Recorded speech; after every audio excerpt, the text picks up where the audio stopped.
Awaken the giant within. લેખક Anthony Robbins. તમારી અંદરની પ્રચંડ શક્તિને જાણો. નિત્ય જ્ઞાન ઓડિયોઝ. પ્રકરણ 6. જીવનમાં કંઈ પણ પરિવર્તન લાવવામાં ન્યુરો એસોસિએટિવ કન્ડિશનિંગનું વિજ્ઞાન કેવી રીતે મદદ કરશે? શરૂઆતમાં કોઈ પણ આદત એક ઝીણા તાતણા સમાન હોય છે. આપણે ફરીને તે જ ક્રિયા નિયતપણે કરતા રહીએ ત્યારે દર વખતે એ તાતણામાં એક નવો તાતણો ઉમેરાતો જાય છે અને તે મજબૂત બનતો જાય છે. અંતે તે એક દોરડા જેટલો મજબૂત બનીને આપણી આસપાસ આપણા વિચારો અને કાર્યને એવો વિતરાઈ જાય છે કે આપણે તેમાંથી ક્યારેય છૂટી ન શકીએ. ઓરિસન સ્વેટ મોર્ડન. નિત્ય જ્ઞાન ઓડિયોઝ. જો આપણે આપણા વર્તનમાં કાયમીપણે કોઈ ફેરફાર લાવવો હોય તો તેનો એકમાત્ર અસરકારક રસ્તો એ છે કે આપણે તે માટે આપણા આનંદ અને પીડાની મદદ લઈએ.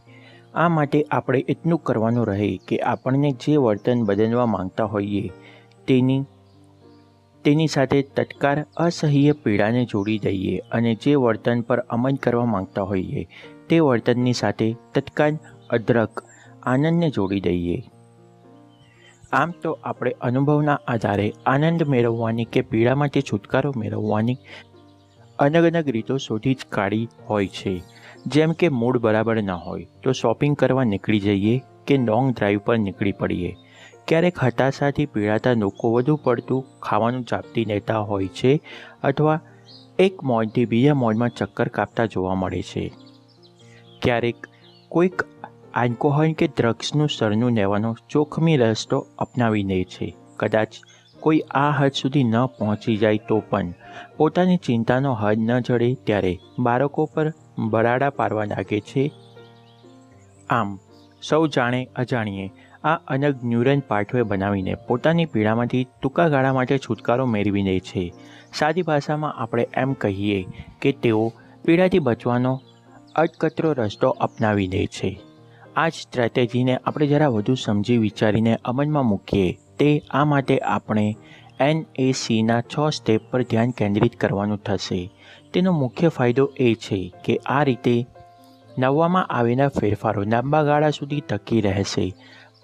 વળી આ રસ્તો અટકતરો નહીં હોય પણ સીધો જ સમસ્યાના મૂળ સુધી જઈને તેનો ઉકેલ શોધી કાઢવાનો હશે. તેથી વધુ અસરકારક સાબિત થશે.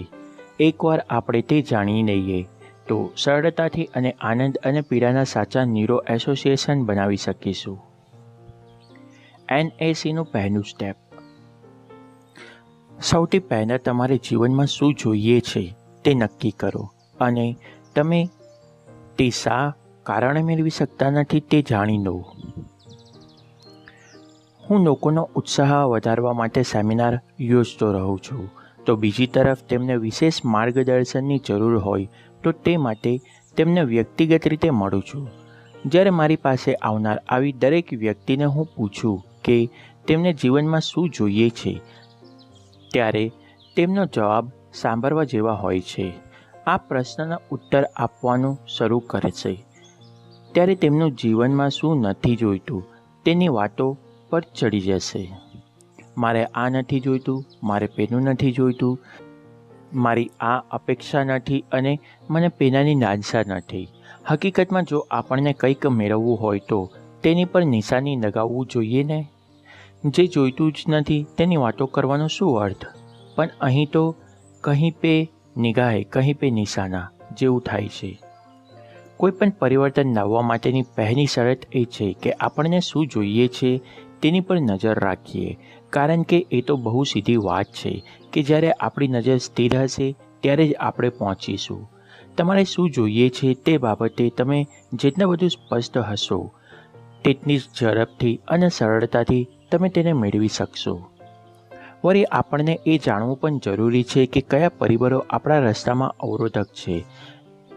બીજા શબ્દમાં કહીએ તો કઈ બાબતો આપણને પરિવર્તન લાવતા રોકે છે તે જાણવાની કોશિશ કરીશું. તો માહિતી મળશે કે મોટે ભાગે તો આપણે પરિવર્તનની વાતથી જ ડરતા હોઈએ છીએ. કોઈ પણ ફેરફાર નવવા કરતાં જેમ છે તેમનું તેમ ચનવીએ રાખવું આપણને વધુ સુગમ લાગે છે. ટૂંકમાં આપણે આપણા મનમાં કોઈક ખૂણે પરિવર્તનને પીડા સાથે સાંકળીને બેઠા છીએ. આપણું આ ન્યુરો એસોસિએશન જ આપણને બદલાવવા અટકાવે છે. NACનું બીજું સ્ટેપ, મનને તૈયાર કરો. પરિવર્તન વિના અસહ્ય પીડા અને પરિવર્તન લાવશે અઢળક આનંદ.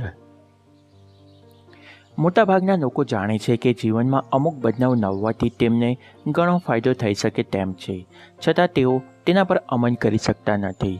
હકીકતમાં પરિવર્તન લાવવા માટે કોઈ વિશેષ ક્ષમતાની જરૂર હોતી નથી, માત્ર યોગ્ય પ્રોત્સાહન કે પ્રેરણાની જરૂર હોય છે. વ્યક્તિ પોતાની અંદર આ પ્રોત્સાહન એ પ્રેરણા પ્રગટાવી શકે અથવા જરૂર પડીએ બહારથી પણ તે મેળવી શકે. તમે સાવ રોતન સૂરજ લઈને બેઠા હો ત્યારે અચાનક કોઈ તમારા નમણા પર રિવોલ્વર મૂકીને કહે કે હસ, નહીં તો તારી ખેર નથી. આવી કોઈ ઘડીએ તમે શું કરશો? દુનિયાભરની મુશ્કેલી ભૂલીને તે ઘડીએ તમે ખડખડાટ હસી પડશો, કારણ કે જો તમે નહીં હસો તો જીવન મરણનો સવાલ થઈ જશે. આપણા દિમાગને આપણે ખોખાડો ખાઈને કેમ કહી શકતા નથી કે બદલાવ લાવવો પડશે જ, તે સિવાય બીજા કોઈ ઉપાય નથી. આમ પરિવર્તન આવશ્યક હોવા છતાં આપણે તેને ફરજિયાતપણે લાવવું પડશે તેવી તીવ્ર ભાવનાનો અહીં અભાવ જોવા મળે છે. પણ જો ઝડપી પરિવર્તન લાવવું હોય તો તેનો એક જ ઉપાય છે કે જો આપણે આપણા મનને બહુ ભારપૂર્વક એ વાત સમજાવી શકીએ કે અત્યારે તાકીદના પરિવર્તનની જરૂર છે, તો આપણું મન ફરજિયાતપણે પરિવર્તન માટે તૈયાર થશે. મેં હમણાં જ કહ્યું તેમ આપણે પરિવર્તન લાવી શકીશું કે નહીં તે પ્રશ્ન હોતો જ નથી. ખરો પ્રશ્ન તો એ જ હોય છે કે આપણે આવું પરિવર્તન લાવવા માટે કેટલા કટિબદ્ધ છીએ. નાનામાં નાનો ફેરફાર લાવવામાં પણ તમે આનંદ અને પીડા સાથે જે પ્રકારના ન્યુરો એસોસિએશન બનાવ્યા હોય તે બહુ મહત્ત્વનો ભાગ ભજવે છે. વળી ક્યારેય તો ભેળસેળિયા ન્યુરો એસોસિએશન આપણું કામ વધુ મુશ્કેલ બનાવી દે છે. એક તરફ તો કેન્સરના ભયના કારણે સિગરેટ છોડવી છે, પણ બીજી તરફ બે હોઠ વચ્ચેથી ધુમાડો કાઢવામાં મજા પણ બહુ આવે છે. અહીં સિગરેટ સાથે આનંદ અને પીડા બંનેનું ન્યુરો એસોસિએશન તમને મૂંઝવણમાં મૂકી દે છે. ઓવરટાઈમ કરીને વધુ પૈસા કમાવવાની ઈચ્છા છે, પણ બીજી તરફ નિરાંતની જિંદગીના જલસા છોડવા નથી. જો તમારું ન્યુરો એસોસિએશન માત્ર આનંદ કે માત્ર પીડા સાથે જ હોય તો તમે તરત કોઈ નિર્ણય પર પહોંચી શકો, પણ અહીં તો પરિસ્થિતિ પહેલેથી જ ગૂંચવાયેલી છે તેમ તમને લાગશે. આવા સંજોગોમાં તમે તમારી પૂરેપૂરી શક્તિથી પરિવર્તન લાવવા માટે મચી પડો તે સંભવ જ નથી. આવા સંજોગોમાં તમે શું કરી શકો? તેનો એક ઉપાય એ છે કે તમે તે બાબત સાથે તમારી અસહ્ય પીડાને જોડી દો. આમ કરવાથી તમે સહેલાઈથી તમારી પીડાને ઓવરટેક કરી શકશો. પહેલાં આપણે પીડાને સમજીએ. આપણે કોઈ પણ કામ કરવાનું નક્કી તો કરી દઈએ, પણ પછી કુશંકાઓમાં અટવાઈ જઈએ. આખરે એક દિવસ એવો આવે કે જ્યારે આ કામ ન કર્યું હોવાનો બોજ આપણને અસહ્ય પીડા આપે અને ત્યારે આપણે સફાળા બેઠા થઈ જઈએ અને પીડાને ઓવરટેક કરી જઈએ એવું બને. જે પીડાના જોરે આપણે આ રીતે બદલાઈએ છીએ તે પીડાની માત્ર કલ્પના કરીને તાત્કાલિક પરિવર્તન લાવીએ તો કેવું સારું. આવા પરિવર્તન માટે આપણા લેવરેજનો ઉપયોગ કરવાનો છે. ચાલો પરિવર્તન માટે આ લેવરેજ એટલે શું તે સમજીએ.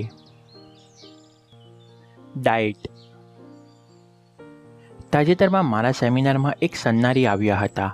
વધુ પડતા વજનને ઘટાડવા માટે તેમણે કઈ તરકીબ શોધી કાઢી હતી તેના વિશે તેમને મને વાત કહી. તેમને એક ફ્રેન્ડ પણ તેની જેમ જ વજન ઘટાડવા માંગતી હતી, પણ બેમાંથી કોઈ સહેજે સફળ થયું ન હતું. આખરે તેમણે લેવરેજ વધારવાની મારી એકાદ ટેકનિકનો સહારો લેવાનું નક્કી કર્યું. બંનેએ નક્કી કર્યું કે હવે પછી તેઓ વજન ઘટાડીને જ રહેશે અને તે માટે જરૂરી યોગ્ય આદતો કેળવશે. જો તેઓ તેમ નહીં કરી શકે તો સજાના ભાગરૂપે ભૂખ લાગે ત્યારે તેમણે ડોગ ફૂડનો આખો એક ડબ્બો ખાઈ જવો પડશે. તેમને ડોગ ફૂડની સજાની આ વાત તેમના મિત્રોને પણ કહી રાખી. નેવરેજ વધારાનો આ બીજો કિમિયો હતો કે આસપાસના લોકોને પોતાના કમિટમેન્ટની જાણ કરી દેવી. ત્યારબાદ જ્યારે પણ તેમને ભૂખ લાગતી ત્યારે આચરકુચર જંક ફૂડ પેટમાં ઠનવવાના બદલે તેઓ માત્ર ડોગ ફૂડનો ડબ્બો જોઈ લેતા. તે જોઈને જ તેમને તેમની સજા પણ યાદ આવી જતી અને તેમની ભૂખ શમી જતી. ડોગ ફૂડના ડબ્બા પર લખ્યું હતું કે તેમાં ઘોડાનું માંસ છે.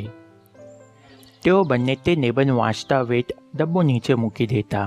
આ યુક્તિ કામ કરી ગઈ અને બંને તેમનું વજન ઘટાડી શક્યા. તમારે તમારા કયા વર્તનને બદલવું છે તે નક્કી કરી લો. તમારે સિગરેટ કે શરાબની લત જેવી આદતથી લઈને ચિંતા, ભય કે હતાશા જેવી સ્થિતિનો સમાવેશ થઈ શકે છે. તમને તમારી આદત કે વર્તનમાં ફેરફાર લાવવાની જરૂર જણાય છે તે સારી વાત છે. આ સમજદારી આવવા માત્રથી તમારું કામ પતી જતું નથી. આપણે અગાઉ વાત કરી તે મુજબ બદલાવ આવવો જોઈએ અને બદલાવ લાવવો જ પડશે. આ અભિગમમાં જમીન આસમાનનો તફાવત રહેલો છે. જ્યાં સુધી પરિવર્તનની આ જરૂરિયાત તમારા મનને અંદરથી હદ બનાવી ન નાખે ત્યાં સુધી બહુ મોટા ફેરફાર શક્ય નથી. સંભવ છે કે તમારી સાથે આવું જ બનતું આવ્યું હોય. ગમે તેટલી વખત નક્કી કર્યા છતાં તમે ધાર્યા ફેરફારો લાવવામાં નિષ્ફળ જ રહ્યા હોવ. તેનો અર્થ એ થયો કે તમે કદાચ તમારી પીડાના પારાવાર સુધી પહોંચી શક્યા નથી. એકવાર આ પીડાનું પ્રમાણ વધારવામાં આવે તો તમારા મનને બદલાવ માટે જરૂરી ધક્કો મળી રહે. આ ધક્કાને કે ચાણકને જ આપણે નેવરેજ, જેને વિજ્ઞાનની ભાષામાં ઉચ્ચારણ કહેવાય તેમ કહીએ છીએ. જ્યારે હું લોકોની તકલીફના ઉપાય માટે સેમિનાર યોજતો ત્યારે તેમના અંદરનો ધક્કો કે જુસ્સો જગાડવો તે મારા માટે સૌથી જરૂરી કામ બની રહેતું. તેની પાછળનું કારણ એ હતું કે એકાદ સેશનમાં જ મારે તેમને જોઈતા પરિણામ માટે તૈયાર કરવાના રહેતા. જો તેમ ન થાય તો તે મારી નિષ્ફળતા ગણાય. મેં આ માટે બહુ સરળ રસ્તો શોધી કાઢ્યો. સેશન ચાલુ કરતાં પહેલાં જ હું જાહેર કરી દેતો કે તેઓ પરિવર્તન માટે માનસિક રીતે પૂરેપૂરા તૈયાર થઈ જાય. જો તેઓ આવા કોઈ બદલાવ માટે તૈયાર ન હોય તો તાત્કાલિક આ સેશન છોડીને ચાલ્યા જાય. હવે મારા આ સેશનમાં આપવાની ફી ઘણી મોટી હતી, આશરે $3000. આમ છતાં લોકો મારા સેમિનારમાં હાજર રહેવા દૂર દૂરના સ્ટેટમાંથી આવતા. તેથી જો તેઓ આ સેશનનો પૂરેપૂરો ફાયદો ન ઉઠાવી શકે તો તેમના માટે ઘણું મોંઘું સાબિત થાય તેમ હતું. આ કારણ માટે મોટાભાગના લોકો તો મારું આ વાક્ય સાંભળતાની સાથે જ પરિવર્તન લાવવા માટે તૈયાર થઈ જતા. આટલી મોટી રકમનો ખર્ચ કર્યો હોય તો વળતર પણ મેળવવું જ પડે. આ એક કારણથી પણ તેમને પરિવર્તન લાવવા માટેની ચાણક ચડી રહેતી, અથવા એમ કહો કે નેવરેજ મળી રહેતું. હું જાણતો હતો કે કોઈ પણ કામ કરવું હોય તો તે કેવી રીતે થશે તે જાણવા માટે માત્ર 20% એનર્જી વાપરવી પૂરતી થઈ પડે છે. બાકીની 80% એનર્જી તો એ માહિતી મેળવવા પર લગાવવી પડે છે કે આ કામ કરવા પાછળનું મુખ્ય કારણ શું છે. જો આપણે આ કારણ જાણતા હોઈએ તો ગળીના છઠ્ઠા ભાગમાં જ પરિવર્તન લાવી શકીએ છીએ. જો તમે મને એક લાંબો દંડ અને અવકાશમાં ઊભા રહેવા માટે થોડી જગ્યા આપી શકો તો હું એકના હાથે આખી દુનિયા, આખી પૃથ્વીને ખસેડી શકું. આર્કિમિડીઝ. તમારા મનની અંદરની પીડાનો ઉપયોગ કરીને તમે સૌથી વધારે નેવરેજ મેળવી શકો છો. બહારની કોઈપણ પીડા એટલી અસરકારક સાબિત નહીં થાય, પણ જિંદગીમાં તમે એક ચોક્કસ સ્તરે રહેવાની ઈચ્છા સેવી હોય અને તે શક્ય ન બન્યું હોય તે કદાચ સૌથી મોટી પીડા હોઈ શકે. આ પીડા તમને તમારી હાલની હાલતમાં ગળમૂળથી ફેરફાર કરી નાખવા માટેની ચાવી ચડાવશે. આ બળ આટલું અસરકારક હોવાનું કારણ એ છે કે જ્યારે વ્યક્તિ પોતાની નજરમાંથી ઉતરી જાય ત્યારે તેની પીડા અસહ્ય બની જાય છે અને તે ગમે તેમ કરીને પોતાનામાં પરિવર્તન લાવી શકે છે. વ્યક્તિ પોતાના સપનામાં જીવનની કલ્પના તો કરી દે, પણ ત્યાં સુધી પહોંચવા માટે તેણે જે સ્ટેપ્સ ઉઠાવવા જોઈએ તેમાં તે ઘણીવાર પાછો પડે છે. આવા સમયે જો તમે તેની ઉપર ગુસ્સો કરો કે તારું બેજવાબદાર વર્તન જોયા બાદ મને પાક્કી ખાતરી થઈ ગઈ છે કે સપના પૂરા કરવાની તારામાં કોઈ લાયકાત જ નથી, તો શું થશે? શું તમને લાગે છે કે તમારા ઠપકાથી તે સીધો દોર થઈ જશે? ના, કારણ કે તમારો ઠપકો તો બહારથી લાગતો ધક્કો છે. પરિવર્તન તો જ આવે જો આ ધક્કો અંદરથી લાગે. આ માટે તમારે તેની આટકતરા સવાલ પૂછવાના થશે. આ બધા જ સવાલોના જવાબો એવા હોવા જોઈએ જેનાથી તે પોતે પોતાના બેજવાબદાર વર્તન પ્રત્યે જાગૃત બને. જો તે જાગૃત થશે તો મનગમતા પરિવર્તન માટે તેને અંદરથી ધક્કો નાખશે. આ પ્રકારના અંદરના ધક્કાથી તમે તમારું ઘડતર જાતે જ કરવા માટે શક્તિમાન બનો છો. હું પરિવર્તન લાવવા માટે બીજી પણ બે બાબતો અંગે વાત કરીશ. સંતોષ એ સારો ગુણ છે, પરંતુ વધુ પડતો સંતોષ તમારી પ્રગતિ અટકાવી દે છે. જો તમે તમારી આજની જિંદગીથી પૂરેપૂરો સંતોષ ધરાવતા હોવ તો તમને કંઈ પણ ફેરફાર લાવવાની જરૂર વર્તાશે નહીં, તેથી પરિવર્તન શક્ય બનશે નહીં. હા, જો થોડો ઘણો અસંતોષ હોય તો આગળ વધવા માટેની ડ્રાઈવ તમને મળી રહે તેમ છે. આટલું બધું જાણ્યા પછી પણ એક વાતનો સ્વીકાર કરવો પડે કે પરિવર્તન લાવવાની જરૂર હોવા છતાં આપણને તે સરળતાથી લાવી શકતા નથી. આપણને બદલાવવું પસંદ નથી. જાણ્યા અજાણ્યા આપણે પરિવર્તન સાથે પીડાનો ન્યુરો એસોસિએશન બનાવી બેઠા છીએ.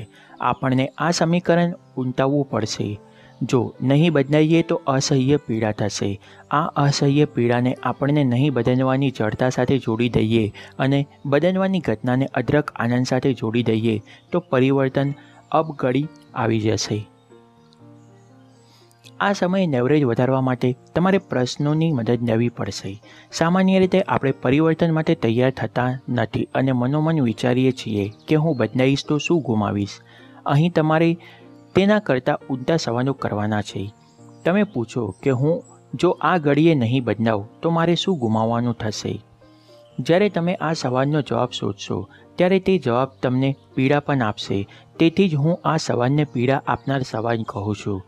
અત્યાર સુધી તમારું ધ્યાન પરિવર્તન ન લાવવા બદલ થયેલા આ આર્થિક, ભાવનાત્મક કે શારીરિક નુકસાન તરફ ગયું નથી. તેથી તમે પરિવર્તનને પાછું ઠેરવતા રહ્યા છો. પરંતુ એકવાર નુકસાનનો અંદાજ નજર સામે હશે પછી તમારું મન બદલાવ લાવવા માટે ચોક્કસ તૈયાર થશે. જો હજી કોઈ વાતે મન પાછું પડતું હોય તો મારી પાસે બીજો પણ ઉપાય છે. પરિવર્તન લાવવાથી તમારા પરિવારને, નજીકના સગાને કે લાગતા વળગતા દરેકને કેટલું નુકસાન છે તેનો અંદાજ માંડી જુઓ. ક્યારેક વ્યક્તિ પોતાની પીડા સહન કરી લે છે પણ પોતાના સ્વજનોની પીડા જોઈ શકતો નથી. તેવા સમયે આ વિચાર લેવરેજ વધારવા માટે મદદ કરે છે.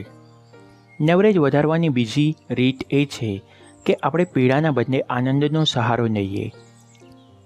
તમારું મન પરિવર્તન માટે તૈયાર ન હોય ત્યારે મનને પ્રશ્ન પૂછો કે જો તમે કોઈ બાબતને બદલશો તો તેનાથી તમને કેટલો બધો આનંદ થશે.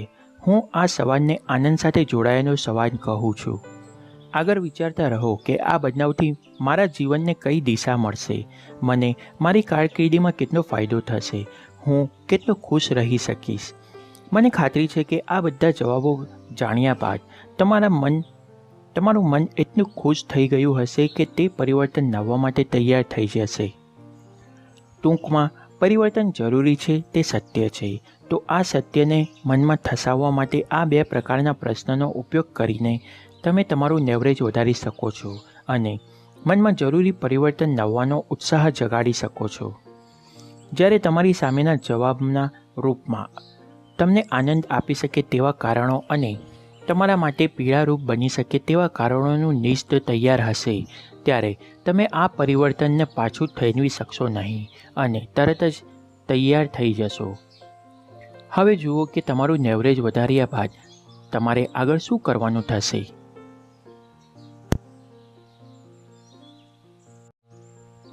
NAC step 3. તમારી શક્તિઓને ઘટાડનારી પેટર્નને અધવચ્ચેથી તોડી નાખો. વર્ષોના અનુભવે આપણને એક ચોક્કસ વિચારસરણીમાં વિચારવા માટે ટેવાઈ ગયા છીએ. આપણે ખૂબ પ્રયત્ન કરીએ પણ દર વખતે સમસ્યાઓને ઉકેલવાનો રસ્તો જો એક જ અપનાવીએ તો અનેક પરિણામ ક્યાંથી મળે? કદાચ આ સંદર્ભમાં કોઈકે મૂર્ખામીનો અર્થ સમજાવતા કહ્યું છે કે જે એક જ ઢબથી કામ કરીએ રાખે અને અનેક પરિણામની આશા રાખે તેને મૂર્ખ કહેવાય. મારી આ વાત સાંભળીને મનમાં કોઈ ગેરસમજ ઊભી કરશો નહીં કે ખરાબ નગાડશો નહીં. આમાં તમારી કોઈ ભૂલ નથી. તમારે તો એ જ સમજવાની જરૂર છે કે પરિવર્તનની પ્રેરણા તો આ ઘડીએ તમારા પોતાના મનમાં જ સંતાઈને સુષુપ્ત પડી છે. તેના માટે બીજાએ ક્યાંય ભટકવાની જરૂર નથી. માત્ર તમારા ભેળસેળિયા ન્યુરો એસોસિએશનના કારણે જ તમે ફટાફટ નિર્ણય લઈ શકતા નથી. એકવાર તમે તમારા આ ન્યુરન પાથવેને ઓળખી લો તો તમને ખ્યાલ આવી જશે કે કઈ બાબતો તમારી શક્તિમાં વધારો કરે છે અને કઈ બાબતો તમને હતાશા અને ભય તરફ ધકેલે છે. તમે પરિવર્તનની જરૂરિયાત માટેનો વિચાર કરીને પરિવર્તન લાવવાની તૈયારી બતાવી અને તેના માટે તમારા મનને પણ પૂરતું બળ પૂરું પાડ્યું. આમ છતાં જો મનગમતું પરિણામ ન મળે તો શું કરશો? તેનો સીધો અર્થ એ થયો કે તમારે અનેક પરિણામ જોઈએ છે. આ અનેક પરિણામ મેળવવા માટે તમે પહેલાં લીધો હતો ફરી તે માર્ગ અપનાવશો તો ચાલશે ખરું? ના, બિલકુલ નહીં. ઊંટું તમારે થાક, હતાશા અને પીડામાં વધારો થશે. આ વાતને વિગતવાર સમજવા માટે હું તમને સાવ સાદો દાખલો આપીશ. તમે રૂમમાં પુરાયેલી માખીને આમ તેમ ઉડતા ક્યારે જોઈ છે? બહાર નીકળવા માટે તે આમ તેમ ફાંફા મારતી હશે. તેને કાચની બારી તરફથી અજવાળું આવતું જણાશે. તેથી તે તરફ જશે અને કાચની બંધ બારી સાથે અથડાશે. બારી બંધ હોવાથી તે બહાર નીકળી શકશે નહીં. ફરી તે આ જ રીતે અથડાતી રહેશે. અહીં બહાર નીકળવાની માખીની ઈચ્છા કે તેની પાછળ તેણે કરેલી મહેનત પર તો શંકા ઉઠાવી શકાશે નહીં. છતાં તેની આ મહેનતનું ફળ તેને મળતું નથી. આમ કેમ? સ્વાભાવિક છે કે માખી બંધ બારી સાથે અથડાતી વખતે તે જોતી નથી કે તેની આજુબાજુ આવેલું બહારનું સાવ ખુલ્લું છે. તે તો તેણે પહેલાં પસંદ કરેલા રસ્તે જ અથડાતી ઉડતી રહે છે. આ પહેલો રસ્તો બંધ બારી તરફ જાય છે. તેથી તે ફરી ફરીને અથડાતી રહે છે. જો તે સહેજ રસ્તો ચાતરીને ઉડે તો ખુલ્લા બારણામાંથી સહેલાઈથી બહાર નીકળી શકે. પણ માખી પોતાનો રસ્તો બદલવા તૈયાર જ નથી ને. આપણી સાથે પણ આવું જ બને છે. આપણે જૂની પેટર્નને વળગી રહીએ અને નવા પરિણામોની આશા રાખીએ તો તે આશા ક્યાંથી ફળે? તે માટે તો આપણે જૂની પેટર્નને તોડવી જ રહી. પેટર્નનું મહત્ત્વ આપણે ધારીએ તેના કરતાં ક્યાંય વધુ છે. તે વાત ઘરે ઉતારવા હું તમને દાખલો આપું. ગ્રામોફોનની રેકર્ડ પર ગીત અંકિત થયેલા હોય છે. એક ચોક્કસ પેટર્નમાં ઘીસી પાડીને આ રેકર્ડ તૈયાર કરવામાં આવે છે. ગ્રામોફોનની સોય આ ઘીસીમાં ફરે ત્યારે ગીત વાગવા લાગે. હવે જો હું એક રેકર્ડ પર આ ઘીસીના ભાગમાં આડા અવળા સ્ક્રેચ પાડું તો શું થાય? તમે સમજી શકશો કે તમે તમારી એ રેકોર્ડના ગીતો ફરી ક્યારેય સાંભળી શકશો નહીં અને તે રેકોર્ડ તમારા માટે નકામી થઈ જશે કારણ કે તેની જૂની પેટર્નને બગાડી નાખવામાં આવી છે. એકવાર પેટર્ન તૂટી જાય તો તે પહેલાંની માફક કામ કરશે નહીં. તમે તમારી જે પેટર્નને છુટકારો મેળવવા માંગતા હો તે પેટર્નને તોડી નાખો તો પરિવર્તન શક્ય બનશે. જૂની પેટર્નમાંથી મળતો આ પ્રકારનો છુટકારો તમારી નેવરેજની ગરજ પણ સારી શકે. નેવરેજ અને પેટર્નને તોડવી એ NACના 2 સૌથી મહત્ત્વના સ્ટેપ છે. તે પછીના સ્ટેપ્સ તો પરિવર્તનને લાંબા ગાળા માટે કેમ ટકાવી શકાય તે તમને શીખવશે. પરિવર્તન લાવવાનું પ્રારંભિક કામ તો આ 2 કદમોથી જ થશે. અનલિમિટેડ પાવરના વિષય પર મારો એક સેમિનાર શિકાગો ખાતે 3 દિવસ માટે યોજાતો હતો. ત્યાં મેં બહુ મજેદાર રીતે પેટર્નો તોડવાની પરિવર્તન કરાવ્યું હતું. તેની હું વાત કહું, તે દિવસે સેમિનારમાં મારી સામે એક યુવક આવીને ઊભો અને તેને મને પોતાની તકલીફો વર્ણવી. તેને ચોકલેટ ખૂબ ભાવતી અને કોઈ ગણતરી વિના જ્યાંથી જેટલી ચોકલેટ મળે તેટલી તે ચાપતી જતો. એમ ગણી લો કે જાણે ચોકલેટનું તેને વળગડ થઈ ગયું હતું. તે જાણતો હતો કે આટલી બધી માત્રામાં ચોકલેટ ખાવાથી તેના શરીરને નુકસાન થઈ શકે છે. તેથી તે તેની આ આદત પર અંકુશ મેળવવા માટે મારા સેમિનારમાં આવ્યો હતો. પરંતુ તે વખતે મેં બીજી એક વાત નોંધી. તેના ટી શર્ટ પર તેની આ ચોકલેટ કેની પર્સનાલિટીને અનુરૂપ લખાણ હતું. I want the world but I will settle for chocolate. તે પરથી મને એ વાતનો ખ્યાલ આવી ગયો કે ભાઈ ભલે ચોકલેટ છોડવાની વાતો કરતા હોય પણ અંદરથી તો તેમને પોતાને તેમનું આ ચોકલેટ ગેનું વ્યક્તિત્વ પસંદ છે. ચોકલેટ પાછળની તેની આવી ગેંછા એ તેની ઓળખ બની ગઈ હતી. આ બાબતને જરા ઊંડાણથી સમજીએ. ધારો કે ઘરની કોઈ વ્યક્તિનો હાથ ભાંગી જાય તો ઘરના સૌ તેને તાત્કાલિક ડૉક્ટર પાસે લઈ જશે.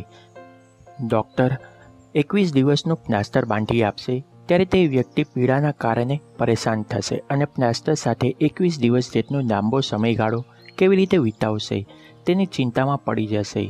જ્યારે સૌ તેને સાચવી સંભાળીને ઘરે પાછો નહીં આવશે, કુટુંબનું કોઈ પણ સભ્ય તેને પોતાના હાથે જમાડશે કે બપોરે પોતાના હાથે રકાબીમાં ચા કાઢીને તેને પીવડાવશે, ત્યારે તેને પોતાની આ પાંગડી પરિસ્થિતિ પણ ગમવા લાગશે.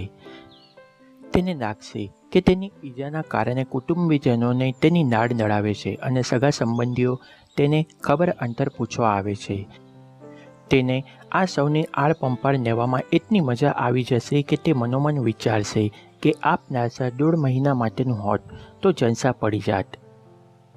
અહીં તેની શારીરિક પીડા ઓછી નથી હોતી, પણ તેની સાથે જે આડકતરો ફાયદો મળે છે તેમાં તે લંચાઈ જાય છે. આ પ્રકારની ઘટનાઓ ડિપ્રેશનના દર્દીઓમાં તો મોટા પ્રમાણમાં જોવા મળે છે. આવા દર્દીઓ પોતાનું માનસિક પીડાથી ભારે દુઃખી રહેતા હોય છે. નાનું બાળક જેમ આસપાસના લોકોનું ધ્યાન ખેંચવા માટે ભેકડો તાને, તેમ ડિપ્રેશનનો દર્દી પણ સૌનું ધ્યાન પોતાની ઉપર જ રહે તેવા પ્રયત્ન કરતો રહે છે. દર્દીને ખરેખર ડિપ્રેશનમાંથી બહાર લાવવા માટે તેને પ્રોત્સાહન પૂરું પાડવાની જરૂર પડે છે. તેનું થોડું વધુ લેવરેજ આપીને તે સમજવાનો પ્રયાસ કરવો પડે છે કે ખોટા નાળ માટે થઈને ડિપ્રેશનમાં રહેવાય નહીં. સૌ તેને પ્રેમ અને સન્માન આપે જ છે, પણ તેનો અર્થ એ નથી કે તે પ્રેમ અને સન્માન સામેથી મેળવવા માટે ડિપ્રેશનનો શિકાર બનીને સૌનું ધ્યાન ખેંચવું. પેલા ચોકલેટ ગેના વ્યક્તિના પણ આવા જ હાલ હતા. પોતાની તંદુરસ્તી માટે ચોકલેટ છોડવાની જરૂરિયાત તે સમજતો હતો, પણ તેની સાથે જ આજના મોટા સેમિનારમાં હાજર રહેલા સૌ કોઈ તેને ઓળખવા લાગે, બંનેને ચોકલેટ ગેના તરીકે. તે તેના માટે એક મોટો આડકતરો ફાયદો હતો. તેના આ શોખના કારણે લોકોનું ધ્યાન તેની તરફ જવા લાગ્યું. મને ખ્યાલ આવી ગયો કે જો મારા આ આડકતરા ફાયદાની ચુંગાલમાંથી આ યુવાનને બચાવવાનો હોય તો મારે તેના વધારે માત્રામાં લેવરેજ પૂરું પાડવાનું થશે. વળી મારે તેની પેટર્નને પણ તોડવી પડશે. આમ વિચારીને મેં તેને કહ્યું, તમે તમારી આદતને બદલવા માટે અહીં આવ્યા તે ઘણી સારી વાત છે. હવે તમારા શરીરને આ પરિવર્તન માટે તૈયાર કરવા માટે તમે મારી સલાહ માનો અને આવતા 9 દિવસ સુધી માત્ર અને માત્ર ચોકલેટ જ ખાવાનું રાખો. તે સિવાય બીજું કંઈ ખાશો નહીં. મારી આ વાત સાંભળીને ઓડિયન્સમાં હાસ્યનું મોજું પસરી ગયું. પેલો યુવાન થોડો ગૂંચવાયો અને મને પૂછ્યું કે તેણે શું પીવાનું રહેશે. મેં તેને આખા દિવસમાં 4 પ્યાલા પાણી પીવાની છૂટ આપી. આટલું સાંભળતા તે ખુશ થઈ ગયો અને બહુ ગર્વ સાથે મને કહેવા લાગ્યો કે તેણે ચોકલેટ એટલી બધી પસંદ છે કે 9 દિવસ માત્ર ચોકલેટ પર રહેવું તે તેના માટે જરા પણ અઘરું કામ નથી. આમ તો તે પોતાની આદત મારી પાસે બદલવા માટે જ આવ્યો હતો, પણ મેં જ્યારે આવી સલાહ આપી ત્યારે તેને લાગ્યું કે હું કંઈ તેની આ આદત બદલી શકીશ નહીં. તેથી તેને મારી વાતને એક પડકાર તરીકે નહીં લીધી, પરંતુ મારી આ સલાહનું શું પરિણામ આવશે તેની તો એકમાત્ર જ મને જ ખબર હતી. તે પછી જે થયું તે તો ખરેખર જોવા જેવું હતું.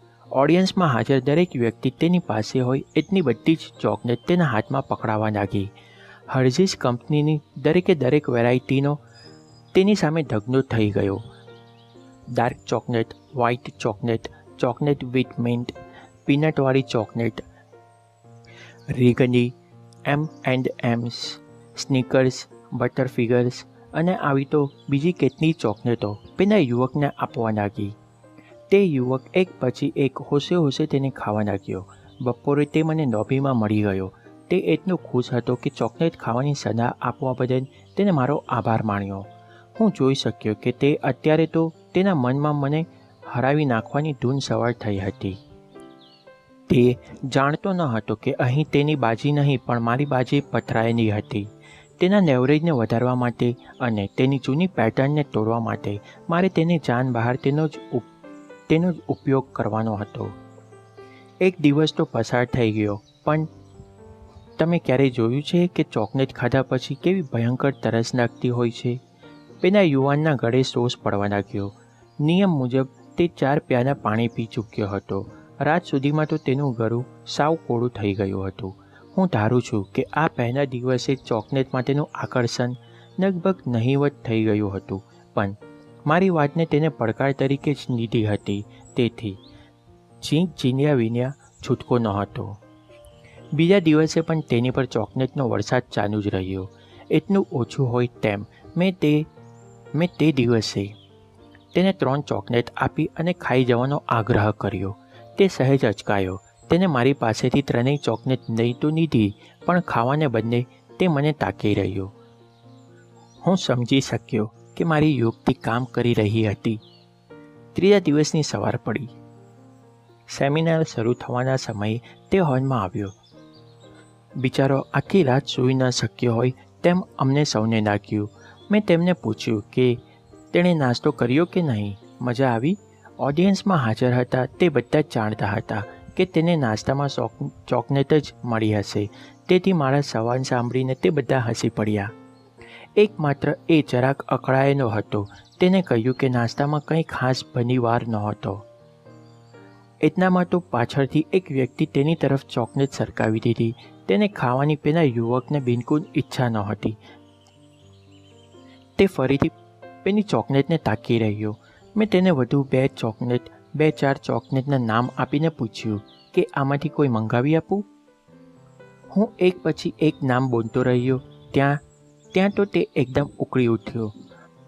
ગાતો પાડીને તેને કહ્યું કે બસ તો નહીં, હવે તમે મને એકેય ચોકલેટ પરાણે ખવડાવી શકશો નહીં. આટલું સાંભળતા જ મારું આખું ઓડિયન્સ ખડખડાટ હસી પડ્યું. મેં પેલા યુવાનના ખભે હાથ મૂકીને તેને શાંત પાડતા કહ્યું કે ચોકલેટ ખાવા માટે હવે તેની સાથે કોઈ જબરદસ્તી નહીં કરે. તે જરાક નરમ પડ્યો. એ પછી તે યુવાનનું ચોકલેટ પ્રત્યેનું ગાંડ પણ ઓસરી ગયું. તે ફરી જોર ન કરે તે માટે મારે તેની તાલીમ આપવાની હજી બાકી હતી. તેનો આનંદ ચોકલેટ સાથે જોડાયેલો હતો. હવે મારે તે આનંદને ચોકલેટ સિવાયની બીજી કોઈ ચીજ સાથે જોડવાનો હતો, જેથી તેને તેના આનંદની કમી ન વર્તાય અને તેની તંદુરસ્તી પર પણ કોઈ અવળી અસર ન થાય. નહીં તો તેનાથી આવેલું પરિવર્તન લાંબુ ન ટકત. આ માટે મેં તેના આનંદ સાથે જોડાયેલા નવા ન્યુરો પાથવે બનાવી દીધા અને તે ફરી ચોકલેટ તરફ ન વળી જાય તે માટે તેના મનને તૈયાર કરવાનું કામ કર્યું. તેને પ્રાણાયામ, કસરતો, રસાળ ફળો અને કેટલાક નવા નાસ્તા તરફ વાળી દીધો, જે સ્વાદિષ્ટ હોય પણ શરીરને નુકસાન કરતા ન હોય. તમને થશે કે આ વાતમાં મેં તેનું લેવરેજ કેવી રીતે વધાર્યું? તેની વાત તો કહી જ નહીં. અરે, મેં તો દરેક ડગને તેને ચાવી ચડાવવાનું કામ કર્યું હતું. આ યુવકને ચોકલેટ પાછળની ગેંછા છોડવી હતી એટલું તો તે જાણતો હતો. આમ તે NACનું પહેલું સ્ટેપ શીખી ગયો હતો. તમે કોઈને શારીરિક તકલીફ આપો એટલે તે પીડામાંથી બહાર આવવા માટે પોતાનું બધું બળ લગાવી દેશે. હું આ વાત સારી પેઠે જાણતો હતો.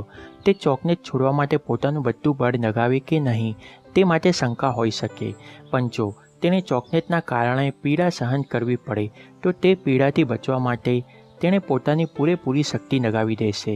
તેને ચાણક ચડાવવાની આ મારી પહેલી યુક્તિ હતી. આ છે NACનું બીજું સ્ટેપ. આ માટે જ મેં તેને 9 દિવસ સુધી માત્ર ચોકલેટ પર જ રહેવાનું સૂચવ્યું હતું. તેનો જે આનંદ ચોકલેટની સાથે જોડાયેલો હતો તેને તાત્કાલિક પીડામાં ફેરવવો હોય તો માત્ર ચોકલેટ અને 4 પ્યાલા પાણી. એ મેનુ એકદમ અસરકારક હતું. આ હતું તેનો નેવરેજને વધારવા માટે મારું પહેલું સ્ટેપ, જેમાં તે તત્કાળ અસહ્ય પીડાનો ઉપયોગ કરી બતાવ્યો. હવે મારે NACનું ત્રીજું સ્ટેપ ઉઠાવવાનું હતું અને તેની જૂની પેટર્નને અધવચ્ચેથી તોડવાની હતી. તેની જૂની પેટર્ન એ હતી કે તે ચોકલેટ છોડવાનો પ્રયત્ન કરે અને તેની આસપાસના સૌ તેને ચોકલેટ છોડવા દબાણ કરે. મેં તેના કરતાં તદ્દન ઊંધી પરિસ્થિતિ સર્જી. તેને કહ્યું કે ચોકલેટ જ ખા અને ચોકલેટ સિવાય બીજું કંઈ જ ન ખા. મારું ઓડિયન્સ પણ તેને સતત ચોકલેટ ધરતું રહ્યું. પરિણામ એ આવ્યું કે માત્ર 3 દિવસમાં જ તેની પેટર્ન તદ્દન તૂટી ગઈ. આ રીતે હું NACના 2-3 સ્ટેપની મદદથી બહુ ટૂંકા ગાળામાં તેની ટેવ છોડાવી શક્યો. જૂની પેટર્ન અડધેથી તોડફોડવાની આ ટેકનિક હું પહેલાં પણ ઘણીવાર અપનાવી ચૂક્યો છું. મારી પાસે વ્યક્તિગત ધોરણે મદદ લેવા આવનાર લોકોને મેં તેને બહુ સફળતાપૂર્વક વાપરી છે. આમાંના મોટાભાગના લોકો એવા હોય જે હતાશ થઈ ગયા હોય, આગળ શું કરવું તે તેમને સૂચતું ન હોય અને પરિસ્થિતિ તેમના કાબૂ બહાર નીકળી ગયા હોવાનો અફસોસ સતાવતો હોય. આવી વ્યક્તિ મારી ઓફિસમાં પ્રવેશે, પોતાની વાત ઉપાડે પણ અધવચ્ચે ભાંગી પડે અને રડવા લાગે. આવા સમયે હું બીજું કંઈ આશ્વાસન આપવાને બદલે મારી જગ્યા પરથી ઊભો થઈ જાઉં અને બની શકે તેટલા મોટે અવાજે બળાદું, બસ હજી આપણે વાત શરૂ પણ નથી કરીને. મારા આક્રમક વર્તનથી પેલી વ્યક્તિ ઓસપાઈ જાય. તે તરત પોતાના આંસુ લૂછી નાખે, માત્ર 10 સેકન્ડમાં સ્વસ્થતા મેળવી લે અને સોરી કહીને પોતાની વાત સ્વસ્થ ચિત્તે ચાલુ કરે. અહીં મોટા અવાજે બળાદવાનું કારણ એ નથી કે મને તેમના પ્રત્યે કોઈ સહાનુભૂતિ નથી, પણ મારા આમ કરવાની સાથે જ તેઓ સ્વસ્થ થઈ જાય છે, જે બતાવે છે કે તેઓ પોતાની જાતને સાંભળી લેવા માટે સક્ષમ છે. મારું આ જ તો કામ છે. મારે તેમને એ જ બતાવવાનું છે કે પરિસ્થિતિ પર તરત જ કાબૂ મેળવવો એ કંઈ મુશ્કેલ કામ નથી અને તેઓ પણ તે કરી શકે તેમ છે. ઊંચે અવાજે કહેવાનું મારું એક વાક્ય તેમની જૂની પેટર્નને તોડી નાખે છે, જેથી તેઓ પોતાનો અંકુશ પાછો મેળવી શકે છે. પેટર્ન તોડવાની ઘણી રીતો હોઈ શકે. તેમાંથી એક સૌથી અસરકારક રીત એ છે કે સામી વ્યક્તિ જેવું ધારતી હોય તેના કરતાં તદ્દન ઊંધું વર્તન કરવું. તેમ તમારા પોતાના માટે પણ તમારી કોઈ પેટર્ન અને તેને તોડવાના રસ્તાઓ વિચારી કાઢશો. વારે ઘડીએ ચિંતા કરવાનો સ્વભાવ બની ગયો હોય તો ચિંતા કરવાની આ પેટર્નને કઈ રીતે તોડી તે શોધી કાઢો. હું એકાદ ઉદાહરણ આપીને તમને આવો રસ્તો સૂચવું. તમે એકલા બેઠા હો અને તમને કોઈક ચિંતા સતાવતી હોય તો અચાનક તમારી ખુરશીમાંથી ઊભા થઈને તમારું કોઈ મનગમતું મસ્તીભર્યું ગીત મોટા અવાજે લલકારવા લાગો. તમે જોઈ શકશો કે તમારી સતત ચિંતાની પેટર્ન તૂટી જવાથી તમને કેટલી રાહત અને તાજગીનો અનુભવ થાય છે. આ પ્રકારની નાની નાની સમસ્યાઓ તો કોણ જાણે કેટલી હોઈ શકે. માની લો કે તમે ભાવતું ભોજન જોઈને રહી શકતા નથી અને તેની પર બેફામ રીતે તૂટી પડો છો. જો તમારે તમારી આદત બદલવી હોય તો જ્યારે તમારું પેટ ભરાઈ જાય અને તમને લાગે કે હવે તમે માત્ર સ્વાદ ખાતર થાસી રહ્યા છો, ત્યારે તરત જ તમારી ખુરશી પરથી ઊભા થઈ એ ખુરશી તરફ આંગળી ચીંધીને બૂમ પાડજો કે જુઓ જુઓ કેવો ભૂખડ છે. જો તમે કોઈ રેસ્ટોરન્ટમાં કે જાહેર સ્થળે બેઠા હશો તો આવું કોઈ પગનું ભરવું તે તમારા માટે બહુ શરમજનક સ્થિતિ પેદા કરી દેશે. આ બાબત તમને તત્કાળ અસર પીડા અપાવશે. તેથી તમે વધુ પડતું દાબીને ખાવાની આ આદત સરળતાથી અને ઝડપથી છોડી શકશો. એક વાત યાદ રાખજો કે પેટર્ન બદલવાથી થતી આ પીડા જેટલી અસહ્ય હશે તેટલી જ ઝડપથી તમને તે છુટકારો અપાવી શકશે. હું તમને પેટર્ન તોડવા અંગે બીજી એક ટીપ પણ આપવા ઈચ્છું છું. જો તમારે તમારી કોઈ આદત બદલવી હોય તો જે સમયે તમે તે આદત અનુસાર વર્તી રહ્યા હો તે જ સમયે તમારી પેટર્ન તોડવાની કોશિશ કરશો. નોંધું ગરમ હોય ત્યારે જ ઘા મારી દેવું જોઈએ, તો જ તમને ધાર્યું પરિણામ મળી શકે. આપણે કોઈક સાથે વાત કરતા હોઈએ અને અચાનક ફોનની રિંગ વાગે ત્યારે આપણી વાત અધૂરી રહી જાય છે અને આપણને ફોનનું રિસીવર ઉપાડી લઈએ છીએ. ફોન પર બીજા કોઈ મુદ્દે વાત કર્યા બાદ જ્યારે આપણે ફરી સામી વ્યક્તિ સાથે વાતનું અનુસંધાન માંડીએ ત્યારે તરત પૂછીએ છીએ કે હા, તો આપણે શું વાત કરતા હતા. બહુ સીધી વાત છે કે વાતચીતનો તંતુ અડધેથી તૂટી ગયો એટલે આપણી વાતચીતમાં ખલેલ પડી. બસ ત્યારે આપણે આપણી અણગમતી આદત બદલવા માટે અડધેથી અટકીને તે આદતમાં ખલેલ પાડવાની છે. તો આ છે NSCનું ત્રીજું સ્ટેપ. જો તમે કોઈ પરિવર્તન માટે સજાગ થઈ ગયા હો, તે પરિવર્તન લાવવા માટે પૂરતું લેવરેજ આપતા હો, તેમ છતાં તમે એક ધારી રીતે નિષ્ફળ જતા હો, તો તેનો અર્થ એ થયો કે તમારે તમારી પેટર્ન બદલવાની જરૂર છે. નવી પેટર્નને શોધી કાઢવાથી જ આપણું અટકી પડેલું કામ આગળ વધવાનું છે અને જ્યારે નવી પેટર્ન મળી આવે ત્યારે તે નવી પેટર્નની આદત પડી જાય ત્યાં સુધી સતત એ પેટર્નને વળગી રહેવાનું છે.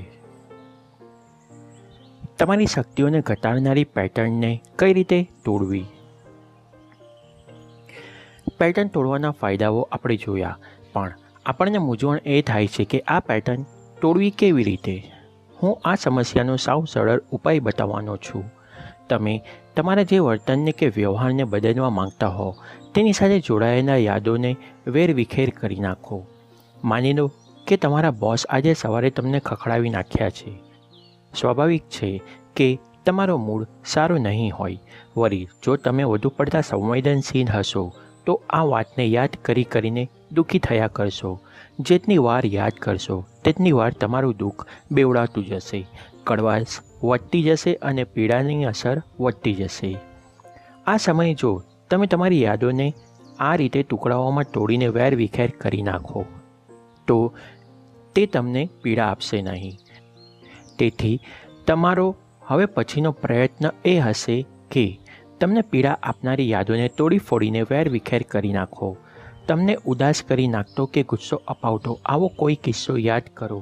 હવે NSCના પહેલા 2 સ્ટેપ મુજબ તમે શું ઈચ્છો છો તે બાબતે સ્પષ્ટ બનો. જેમ કે માનો કે તમારે તે કિસ્સા અંગેનો તમારો પ્રતિભાવ બદલવાનો છે. જો તમને દુઃખ હોય તો તે ઘટે તેવા પ્રયાસો કરવાના છે અને જો તમને ગુસ્સો હોય તો તે ગુસ્સો શાંત થાય તેવા પ્રયાસો કરવાના છે. તે માટે તમે ધ્યાનથી વિચારી જુઓ કે કયા કારણસર તમારું દુઃખ ઓછું નથી થતું કે ગુસ્સો નથી ઘટતો. હવે NSCના બીજા સ્ટેપ મુજબ તમારે તમારું લેવરેજ વધારવાનું છે. જો તમે આ જ ગુસ્સા કે પીડાને ગળે લગાડીને ગુંગવાઈને ફર્યા કરશો તો તમારે શું ગુમાવવાનું થશે તેનો અંદાજ લગાવી જુઓ. આખા વખત એક નાની એવી વાતનો ભાર માથે લઈને ફરવાથી તમને કેટલો માનસિક ત્રાસ થશે તેની કલ્પના કરી જુઓ. તમારી આ કલ્પના તમને તે જ મિનિટે પીડા આપવા લાગશે અને આ જ રીતે લેવરેજ વધારવાની આ યુક્તિ કામ કરી જશે. હવે તમે પરિવર્તન માટે એકદમ તૈયાર થઈ ગયા છો, તો પછી શાની રાહ જુઓ છો?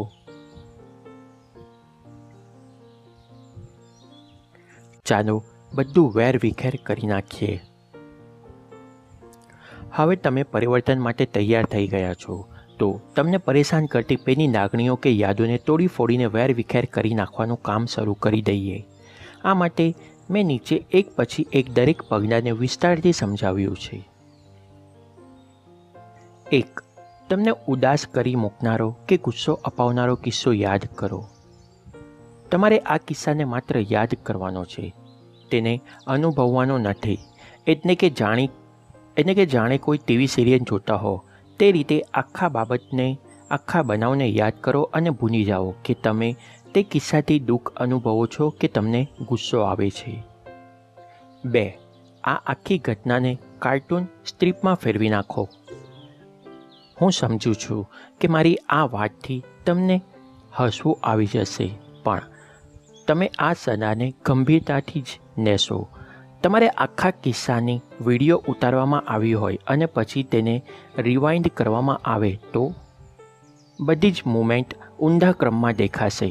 તમારા બોસ ગુસ્સામાં 2 ડગલા આગળ ચાલ્યા હશે તો રિવાઇન્ડ કરતી વખતે તે 2 ડગલા પાછળ જતા દેખાશે, અને કલ્પના કરતી વખતે આવું તો કેટલું બધું એવું દેખાશે, જે જોઈને તમને ન તો દુઃખ થાય અને ન તો ગુસ્સો આવે, બસ પેટ પકડીને હસવું જ આવે. બસ તો તમારી કલ્પનાના આ વિડીયોને મન ફાવે ત્યારે રિવાઇન્ડ કરો, મન ફાવે ત્યારે ફાસ્ટ ફોરવર્ડ કરો. રિસેચ્યુએશન અનુરૂપ કોઈ ગીત યાદ આવે તો તેને ક્યાંક બેસાડી દો. ઘટનાના કોઈક પાત્રને એકદમ કોમિક રૂપ આપી દો અને કોઈકને વિલનના રોલમાં ફિટ કરી દો. કાર્ટૂન ફિલ્મની જેમ લાલ પીળા રંગ ભરીને દરેક પાત્રના કપડાને રંગી નાખો. ઈચ્છા થાય તો તેમના મોંને પણ રંગબેરંગી કંપવાની તમને છૂટ છે. ટૂંકમાં કહું તો આ આખી ઘટનાને તમે જેટલી પણ સ્પેશિયલ ઇફેક્ટ આપવા ઈચ્છો તેટલી આપી શકો છો. હવે આ ઘટના માત્ર તમારી કલ્પનાને હરાવે છે. તમે ઓછામાં ઓછા 10થી 12 વખત આમ કરશો તો તમે જોઈ શકશો કે હવે આ ઘટનાને યાદ કરીને તમને દુઃખ પણ નથી થતું અને ગુસ્સો પણ નથી આવતો. તમે તેની ભારેખમ અસરને ફગાવીને તેમાંથી મુક્ત થઈ ગયા છો અને તેને યાદ કરીને એટલું હસવું આવે છે કે તમે હળવા ફૂલ થઈ જાઓ છો. 3. હવે તમારા આ અણગમતા કિસ્સાને ફરી યાદ કરી જુઓ અને કહો કે તમે કેવી લાગણી અનુભવો છો. મને ખાતરી છે કે જો તમે આ સ્પેશિયલ ઇફેક્ટ આપવાનું કામ યોગ્ય રીતે કર્યું હશે તો તમને તે અણગમતા બનાવની યાદ ફરી ક્યારેય દુઃખી નહીં કરી શકે. તે બનાવ સાથે તમારા જે ગુસ્સા, દુઃખ કે પીડા સંકળાયેલા હતા તે હવે બિલકુલ ભૂલાઈ ગયા હશે. હવે તમને તે વાત યાદ કરીને માત્ર હસવું જ આવશે. તે કિસ્સાની નકારાત્મક અસરો તમારા મન પર હાવી થઈ જાય તેટલી શક્તિશાળી રહી નથી. આ કિસ્સો કેમ બન્યો, તેમાં ભૂલ કોની હતી અને તમે કેમ કરીને સુધારવી, મને આટલું દુઃખ થયું, તેનું શું કરવું, આ બધા પ્રકારના પિસ્ત પિંજણથી તમને કોઈ ખાસ ફાયદો થવાનો નથી. તેને બદલે આ પ્રકારની રમૂજી ઉકેલ તમને હકીકતમાં મદદ કરી શકવા સમર્થ છે. જો તમે આ રીતે તમારી યાદોને વેરવિખેર કરી નાખો તો મોટાભાગની કડવી યાદોની પરેશાનીથી છુટકારો મળી ગયો સમજો. નાની અમસ્તી કડવાશ હોય કે બહુ મોટો આઘાત હોય, પણ યાદોની આ કડવાશ દૂર કરવાનું માત્ર આપણા હાથમાં જ છે. તમને થશે કે યાદોને આ રીતે વેરવિખેર કરી નાખવાથી શું મળવાનું હતું. તેનો જવાબ એ છે કે આપણી બધી જ લાગણીઓ આ પ્રકારની યાદો કે અનુભવની શૃંખલા સાથે જોડાયેલી છે. તમે આ અનુભવોની શૃંખલા સાથે જોડાયેલી તમારી લાગણીઓને એકવાર પ્રયત્નપૂર્વક બદલી નાખશો તો પછી તમને ક્યારેય તે અનુભવોની કડવાશ પરેશાન નહીં કરે. પેટર્ન બદલવાનો બીજો રસ્તો એ છે કે તમે જે પેટર્ન પર ચાલતા હતા તે રસ્તાને તદ્દન ભૂલી જાઓ. તમે એક ચોક્કસ પેટર્નનું તમારું વર્તન બંધ કરી દેશો તો સમય જતાં તેની અસર ઓસરતી જશે. જમ્યા પછી કંઈક ગળ્યું ખાવાની આદત છોડવી હોય તો એક જ ઝટકે ગળ્યું ખાવાનું છોડી દો. રોજે રોજ પ્રયત્ન કરો કે આ નિયમ ન તૂટે.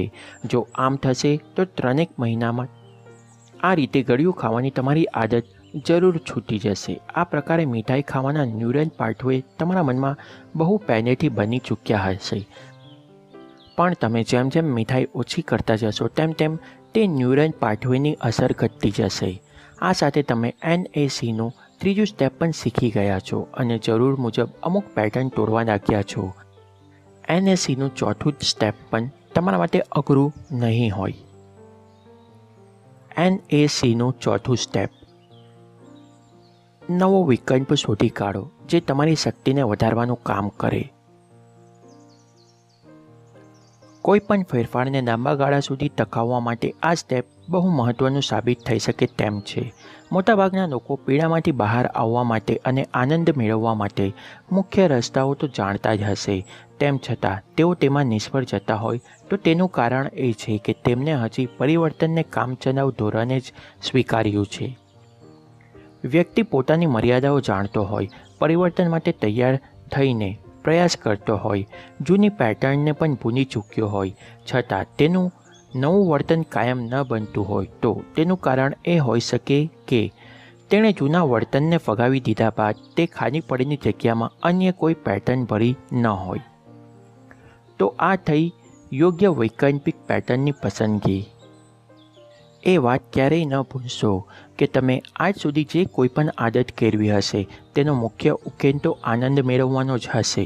તમારા મગજમાં આ આદત માટેના ન્યુરો પાથવે પણ બહુ સારી રીતે તૈયાર થઈ ગયા હશે. હવે જો તમને ખબર પડે કે આ આદત ખરાબ છે અને તેનાથી તમને લાંબા ગાળે ઘણું નુકસાન થઈ શકે તેમ છે તો તમે તે આદત છોડવાની કોશિશમાં લાગી જશો. પરંતુ બીજી તરફ તમારા ન્યુરલ પાથવે તો એમ જ માનતા હશે કે આ આદત આનંદ આપનારી છે, તેથી તમે તે આદતને છોડવાનો પ્રયત્ન કરશો તો પણ તે આદત થોડા સમય બાદ ફરી પાછી દેખા દેશે અને તમને થશે કે તમે તે આદત છોડવામાં નિષ્ફળ ગયા છો. આ આદત છોડવા માટે તમે NACના દરેક સ્ટેપનો ક્રમવાર ઉપયોગ કર્યો હશે. સૌપ્રથમ તો તમારે તે કુટેવ છોડવી છે. તે બાબતનો તમને ખ્યાલ આવ્યો હશે. ત્યારબાદ તે માટે તમે તમારા મનને ચાવી ચડાવી હશે અને પૂરતું લેવરેજ વધાર્યું હશે. જૂની પેટર્નને બદલવા માટે તમે તેને તોડી ફોડીને વેરવિખેર કરવાનું કામ પણ સારી રીતે કરી નાખ્યું હશે. તેનો અર્થ એ થયો કે તમારા મગજમાંથી તે કુટેવ અંગેની જૂની પેટર્ન ભૂસાઈ ગઈ છે, પણ તે જગ્યાએ ખાલી પડી તેનું શું? તેની જગ્યાએ તમારે કોઈ એક નવી ટેવ કેળવવાની થશે જેમાં પેલી જૂની કુટેવથી થતું નુકસાન ન હોય પણ તમને આનંદ આપવા માટે તે પૂરેપૂરી ક્ષમતા ધરાવતી હોય. આપણે સિગરેટનો દાખલો લઈએ, આ મુદ્દો સમજીએ. માની લો કે તમારે સિગરેટનું વ્યસન છોડવું છે. તમે NACના કદમોનો યોગ્ય ઉપયોગથી આ આદત છોડી દીધી. હવે તમારે શરીરને તેના કારણે થતું નુકસાન અટકી જશે, પરંતુ તમારા મનને સિગરેટ દ્વારા જે આનંદ મળતો હતો તે પણ બંધ થઈ જશે. તેથી હવે તમારે કોઈક એવો ઉપાય શોધી કાઢવો પડે જેનાથી તમારે પેલો આનંદ તમારે ગુમાવવો ન પડે. આ માટે તમારે તમારા મનને અલગ દિશામાં વાળવું પડે જ્યાંથી તે પેલો ગુમાવેલો આનંદ પાછો મેળવી શકે. આ જ રીતે કોઈકને વાટે ચિંતા કરવાની ટેવ હોય તો તેને જૂની પેટર્ન તોડ્યા બાદ ચિંતા કરવાના બદલે પોતાના મનને બીજે પરોવી દેવાના રસ્તા શોધવા પડશે. જે બાબતની ચિંતા રહેતી હોય તે બાબતે આજથી જ એવું આયોજન કરી નાખે જેથી આગળ ઉપર તે અંગે ચિંતા કરવાની જરૂરિયાત જ ન ઊભી થાય. આ જ રીતે હરવાશથી ઘેરાયેલો માણસ બીજાને મદદ કરવામાં પોતાનું હૈયું રેડી દે તો તેની હતાશા ક્યારે ઉડી જશે તેની તેને પોતાને પણ ખબર નહીં પડે. આ હશે આપણું NACનું ચોથું સ્ટેપ. જૂની પેટર્નના સ્થાને નવી અને લાભદાયી પેટર્નનો વિકલ્પ પેદા કરો. મારો એક દોસ્ત આ પરિસ્થિતિમાંથી પસાર થઈ ચૂક્યો છે. ફ્રાન ટાર્કેન્ટન તેનું નામ. પર્સનલ પાવર અંગેના ટીવી શોમાં તે મારી સાથે જ કામ કરતો. એકદમ પ્રભાવશાળી પર્સનાલિટી ધરાવતા આ ફ્રાનની એક ટેવ મને ભારે નવાઈ પમાડતી. તેને મોંમાં તમાકુ ભરી રાખવાની ટેવ હતી. પછી થોડી વારે પાછળ ફરીને થૂંકતા રહેવું પડે. મને હંમેશા થતું કે આટલું સુંદર વ્યક્તિત્વ અને આટલી ગંદી ટેવ, પણ શું થાય? તેને તમાકુ ખાવાની આ ટેવ તો 20 વર્ષથી પડી ગઈ હતી. ફ્રાને મને એ અંગે પણ વાત કરી હતી. તમાકુ માત્ર તેનું સેવન, તેનું વ્યસન નહોતી, પણ જાણે જીવતો જાગતો આધારસ્તંભ હતી. તે કોઈ વાતે દુઃખી કે ઉદાસ હોય ત્યારે મોંમાં તમાકુ મૂકતાની સાથે તાજો માજો થઈ જતો. ક્યારેક એકલતાથી કંટાળતો હોય ત્યારે તમાકુ ચાવતો અને તેનું એકલવાયુપણું દૂર થઈ જતું. તમાકુ તેને જેટલો આનંદ આપતી હતી તેટલો આનંદ તેની બીજી કોઈ પ્રવૃત્તિમાંથી મળતો ન હતો. તેના માટે તમાકુ અને આનંદ વચ્ચેનું ન્યુરો એસોસિએશન બહુ જ મજબૂત બની ચૂક્યું હતું. તમાકુના સતત ઉપયોગના કારણે તેના મગજમાં એવા ન્યુરલ પાથવે બની ગયા હતા કે તેણે ઉદાસીનતાને ફગાવીને આનંદ મેળવવો હોય તો તે માટે તમાકુનો જ આધાર લેવો પડે. શું ફ્રાન તેની આ આદત બદલી શક્યો? હાશ તો વળી. તેનો એક દોસ્ત તેની પાછળ પડી ગયો. આખરે એક દિવસ તેને સમજાયું કે આ રીતે તમાકુ ચાવવાની આદત તેની તંદુરસ્તી માટે સારી નથી. વળી તે પોતે જે ક્ષેત્રમાં કામ કરે છે તે સ્થાને પહોંચ્યા બાદ તો આવી આદત સોનાની થાળીમાં નોંધાની મેખ જેવી લાગે. પર્સનલ પાવર અંગે કેમેરા સામે વાત કરનારી વ્યક્તિ પોતાની આવી એક ગંદી ટેવની ગુલામ બનીને બેસી રહે એ તો કેટલું ખરાબ ગણાય. આમ કહીને તે દોસ્ત ફ્રાનને તમાકુ છોડવા માટે સતત ચાવી ચડાવતો હતો. આ વાત ફ્રાનના ઘરે ઉતરી ગઈ. તેને પોતાની માટે જે આદર્શો બાંધ્યા હતા તેમાં આ તમાકુની આદત બિલકુલ બંધ બેસતી નહોતી. તે તેને સમજાઈ ગયું. આ વાત તેને એટલી બધી સ્પર્શી ગઈ કે હવે તમાકુ તેના માટે આનંદ આપનારના બદલે પીડા આપનારી બની ગઈ. પરંતુ હજુ તેનું લેવરેજ વધારવાનું જરૂરી હતું. આ માટે તેણે પોતાને જ તમાકુથી થતા મોંના કેન્સર વિશે માહિતી મેળવવાનું શરૂ કર્યું. આ બધાની સંયુક્ત અસર એ થઈ કે ધીરે ધીરે તે તમાકુથી દૂર થતો ગયો. એક સમય એવો આવ્યો કે ફ્રાનને તમાકુના સ્વાદની યાદ કરતાની સાથે જ સૂંઘ ચડવા લાગી. આ રીતે તમાકુ ખાવાની તેની વર્ષો જૂની પેટર્નમાંથી તે બહાર આવી શક્યો. હજી એનએસીનું ચોથું સ્ટેપ આજમાવાનું બાકી હતું. ગઈકાલ સુધી આનંદ મેળવવા માટેનું હાથવગું સાધન તમાકુ હતી, પણ હવે આ આનંદ મેળવવા માટે નવો કોઈ વિકલ્પ શોધવાનો હતો. તમાકુ એ ખાલી કરેલી જગ્યાને કોઈ યોગ્ય ઉકેલ વડે ભરવાની હતી. આ માટે તે પોતાના કામકાજમાં ખોપી ગયો. આમ પણ તેની કંપની નોલેજવેર એક આગળ પડતી કંપની હતી. તમાકુને ભૂનવા માટે ફ્રાનને કંપનીમાં કામ કરવામાં એવું દિન રેડી દીધું કે તેની જબરદસ્ત અસર દુનિયાને દેખાઈ. વોલ સ્ટ્રીટની અગ્રણી સોફ્ટવેર કંપનીમાં તેની કંપનીએ પોતાનું સ્થાન જમાવી દીધું. વાત માત્ર આ સફળતાએ અટકી નહીં. તેને એ પણ ખ્યાલ આવ્યો કે એકલતાને દૂર કરવા માટે તમાકુ જેવા વ્યસનનો સાથ લેવાને બદલે જીવતી જાગતી અને મનગમતી વ્યક્તિનો સાથ સંગાત હોય તે કેટલો જરૂરી છે. આ લાગણીમય સંગાત સમાજને સ્વીકાર્ય છે અને તેની પર્સનાલિટી તેમજ તંદુરસ્તીને નુકસાનકારક પણ નથી. બસ એકવાર જીવનસાથીની જરૂરિયાત સમજાઈ જાય પછી તો મારા આ હોનહાર દોસ્તને તેને લાયક સાથી શોધવામાં ક્યાં વાર લાગે તેમ હતી. આપણે જ્યારે પણ આપણી કોઈ પેટર્ન તોડીને તેમાંથી બહાર આવવાનો પ્રયાસ કરીએ ત્યારે આપણું મગજ તરત જ બીજા કોઈ વિકલ્પની તલાશમાં લાગી જાય છે, કારણ કે તે સારી રીતે સમજે છે કે પેલી જૂની પેટર્નમાંથી જે આનંદ મળતો હતો તે હવે બીજી કોઈ જગ્યાએથી મેળવવો પડશે. આપણને આ અંગે હમણાં જ સિગરેટના વ્યસનની વાત કરી. તમે ઘણીવાર એ નોંધ્યું હશે કે જ્યારે કોઈ વ્યક્તિ સિગરેટ છોડે છે ત્યાર પછીના થોડાક મહિનાઓમાં તેમનું વજન એકદમ વધી જાય છે. તેનું પણ આ જ કારણ છે. સિગરેટ ભલે છોડી હોય પણ મનમાં પડેલી તે ખાલી જગ્યા પૂરવા માટે તે કોઈ પ્રમાણભાન વિના ખાવાની ચીજવસ્તુઓ પર તૂટી પડે છે. તેનું મગજ આ નવા ન્યુરો એસોસિએશન તરફ ખાસ વાંધો ઉઠાવતું નથી, કારણ કે તે જાણે છે કે આ નવા વિકલ્પની એન્ટ્રી સખત જરૂરી હતી. પરંતુ આ સમયે જો પૂરેપૂરી સાવચેતીથી નવો વિકલ્પ પસંદ કરવામાં આવે તો ઘણું સારું રહે અને નવા વિકલ્પની આડઅસરનો ભોગ બનતા તે બચી જાય. ટ્રાન્સફોર્મેશન અંગેના અભ્યાસો શું કહે છે? ડ્રગ્સની આદતનો ભોગ બનેલા કેટલાક લોકો પર નેન્સી મેન નામની એક યુવતીએ ખાસ સંશોધન હાથ ધર્યું હતું. તેના ઉદ્દેશ્ય એ હતો કે રિહેબિલિટેશન સેન્ટરમાં કયા સંજોગોમાં અને કેટલી હદ સુધી આ લોકો પોતાની આદત છોડી શકે છે. તેમને જોવા મળ્યું કે આ લોકોને ડ્રગ્સની આ જૂની કુટેવ છોડવામાં જો કંઈ સૌથી વધુ મદદરૂપ થતું હોય તો તે હતી નવી આદત. આ સંશોધન માટે રિહેબ સેન્ટરમાં હાજર વ્યક્તિઓના 3 જૂથમાં વેચી નાખવામાં આવ્યા. પહેલા જૂથને તેમની ડ્રગ્સની ટેવ છોડાવવા માટે કાયદાનો દંડો બતાવવામાં આવ્યો. આ પ્રકારનો ઉપાય આપણને બહારથી આપવામાં આવેલું દબાણ કહીએ, પણ આપણે આ અંગે અગાઉ ચર્ચા કરી ચૂક્યા છીએ કે કોઈ બદલાવ બહારના દબાણ હેઠળ લેવાયો હોય તો તે જાજુ ટકતો નથી. બદલાવ લાંબા સમય સુધી ટકે તે માટે એ જરૂરી છે કે તે માટેનું જોશ વ્યક્તિની અંદરથી ઉગી નીકળે. સંશોધનના અંતે એવું તારણ નીકળ્યું કે જેવો કાયદાનો ભય હટી ગયો કે તરત જ આ જૂથની મોટાભાગની વ્યક્તિએ ફરી ડ્રગ્સ લેવાનું શરૂ કરી દીધું. આમ કાયદાનો ડર તેમનામાં ખાસ પરિવર્તન લાવી શક્યો નહીં. બીજું જૂથ એવું હતું જે પોતે પોતાની ટેવ બદલવા આતુર હતું.